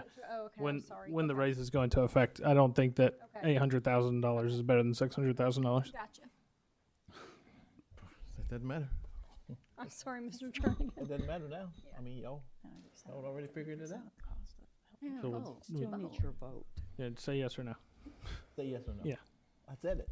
Which one? I said yes or no. Just like Which one? Say yes or no. What did you say? I said no. No. Okay. No. Whatever. All right. Very good. Thank you, Mr. Jernigan. Is that enough? Thank you, Mayor. Yes, Yep. thank you. If we want to move on to the water sewer fund, the overall increase was, I believe, a little over $5 million, which 5.8 of that is actually for the Steedley wetland grant that we have for DEP, which we'll later note in the spray field. So going down to water sewer admin, there's no transfer for the general fund. We reduced that, $167,000. That was reallocated to other water sewer projects within that department for Steve and his projects. That was the only notable change within that department. There were no significant changes in customer service. Water treatment plant, the major changes were the elevated tank painting, that's gonna be $170,000. And then their PLC upgrades of $180,000. So, with the water treatment plant, so with the new addition to the North Florida Mega Industrial Wastewater Treatment Plant, that's a whole new department on its own. That's the city and the county have an interlocal agreement for the city to run the county's plant. And so with that being said, we have to do a true up every quarter to show the cost of what it takes to run that wastewater treatment plant. And we also show the revenues. And we do a true up with the county. So with that being said, we did split up the pay of the wastewater treatment plant director, 2/3 of the cost, because he's running now 3 plants. 2 of them are the city's plants, so we have 2/3 of his pay actually coming out of the regular wastewater treatment plant department, and 1/3 of his pay going to the North Florida Mega Industrial Park. And then just the overall adding that North Florida Mega Industrial Park wastewater treatment plant, Cody added in all the items, what it takes to run that plant, so he could further elaborate if anybody needed to on what that is. Mr. Carter. I was just, well, I know we spoke about this, Miss Angie, a little bit already, but what is the rationale behind creating an entirely separate department for that plant specifically? So the reason why we did that is for the true up. So when I say the true up, it's going to show the true cost of what it takes to run that plant. That way, it's one separate department. Anything from any purchase orders created, the payroll, all that's separated out to easily identify for whenever we do hire a CPA firm that's outside of the city and the county to make sure that we are, identifying the true costs and the true revenues. And so whatever the difference is, so if we made money, we would possibly cut the county a check for whatever that difference is, a 50-50 split. And if there's any increase in costs, say the costs don't cover the revenues, then the county would then cut us back a check. But that's just to make sure that everything is clearly identified. That's why we separated out that department. That it's only showing the cost of the county's wastewater treatment plant. Gotcha. Thank you. Mm-hmm. And then next is spray film. The major increases there, that's just the expenditure side of the DEP grant for Steely Wetlands. That's the $5.8 million. And then we also have the ongoing Itchtucknee Quality and Quantity DEP grant. That's been going on for a couple of years. There's $1.5 million left on that grant. And then moving on to distribution and collections, that overall decrease, $274,000. That was due to the completion of, it was a large amount of meters that were replaced this past year, over the past 2 years. They got that knocked out, so that's why those operating supplies went down. So that project's complete. With the water sewer construction fund, that one went down $308,000. That was due to completing upgrades for St. Margaret's. That was bond money, the 2020 A and B bond monies to pay for that. And then with the impact fee trust fund, just due to the revenues collected over the last year, it increased $1.1 million, for a total of over $4 million in that fund. And that fund is utilized to expand water and sewer infrastructure. So those are restricted funds. And then finally, the natural gas department. Overall, the operating costs really didn't change other than the price of fuel. So that shows what that difference is, of about $400,000 in increase. Other than that, does anybody have any questions? I had an observation when I was going through the budget, and this is just an overall observation, not specific to anyone. Well, I guess it is specific to a few departments, but looking at travel, I noticed a lot of overlap in some of our conferences, and specifically it was one name that kept coming up, and I noticed that we're spending about $70,000 to $80,000 in travel for that one conference. So, Mr. Rosenthal, I would ask you to go through and make sure that only necessary folks are going to that. It looked like in some departments, 3 to 4 people were going to the same conference. Absolutely, Mayor. We can do that. And I would ask you to cut that budget. We'll do. Mr. Mayor, I have a question. To clarify, it looks like we gave 3-2 approval to staff to do the 3% raises. Is that also going to be for union employees? I think some of the union employees, police and fire controlled by contracts. We have contracts with those unions. So when we say across the board, that does not include that? No, we have to abide by whatever the contract says. And we were going to have to do that anyway, whether we did it ourselves or raise or not. Does anybody have any other questions, comments, concerns? All right. I have just one. I mentioned it earlier. Just one thought for staff, Mr. Rosenthal. It's if they put the property tax thing on the ballot, I find it hard to believe that the majority of people won't vote to do away with it. So I know each year it's asking to increase the millage rate is, and I understand the rationale for it. I get you're supposed to do certain things. The bigger and more efficient a budget you have, or more effective a budget you have, the easier it is to do those things. But I don't think that it's we may not be able to rely on it at all in the near future. So it wouldn't be a bad idea to look into grants and other things that may be able to fill the gap that we may have of roughly $5 to $6 million in a period of time not too far away. Yes, we're already anticipating that as if it's going to actually happen. Sure. Particularly homesteaded is the first target Mm-hmm. of ad valorem taxes, and honestly, it's a great initiative. So, Any other comments? Mayor. Yes, ma'am. Since your money burning your hand, the mayor's grant burning your pockets, I think it'll be a great use if we could. The summer youth work program went really well, and I would love to see some of those youth here part-time. Yes. Oh, some of those youth going through our HR and being hired part-time. You can get some of your funds out of you. So I think that what we're gonna run into this year, and you alluded to it, was that now that some people have used it, that fund is going to be used like crazy, right? So, so I wouldn't be for any further decreases, but I know that we have actually hired some folks off of that program. Is that correct? How many?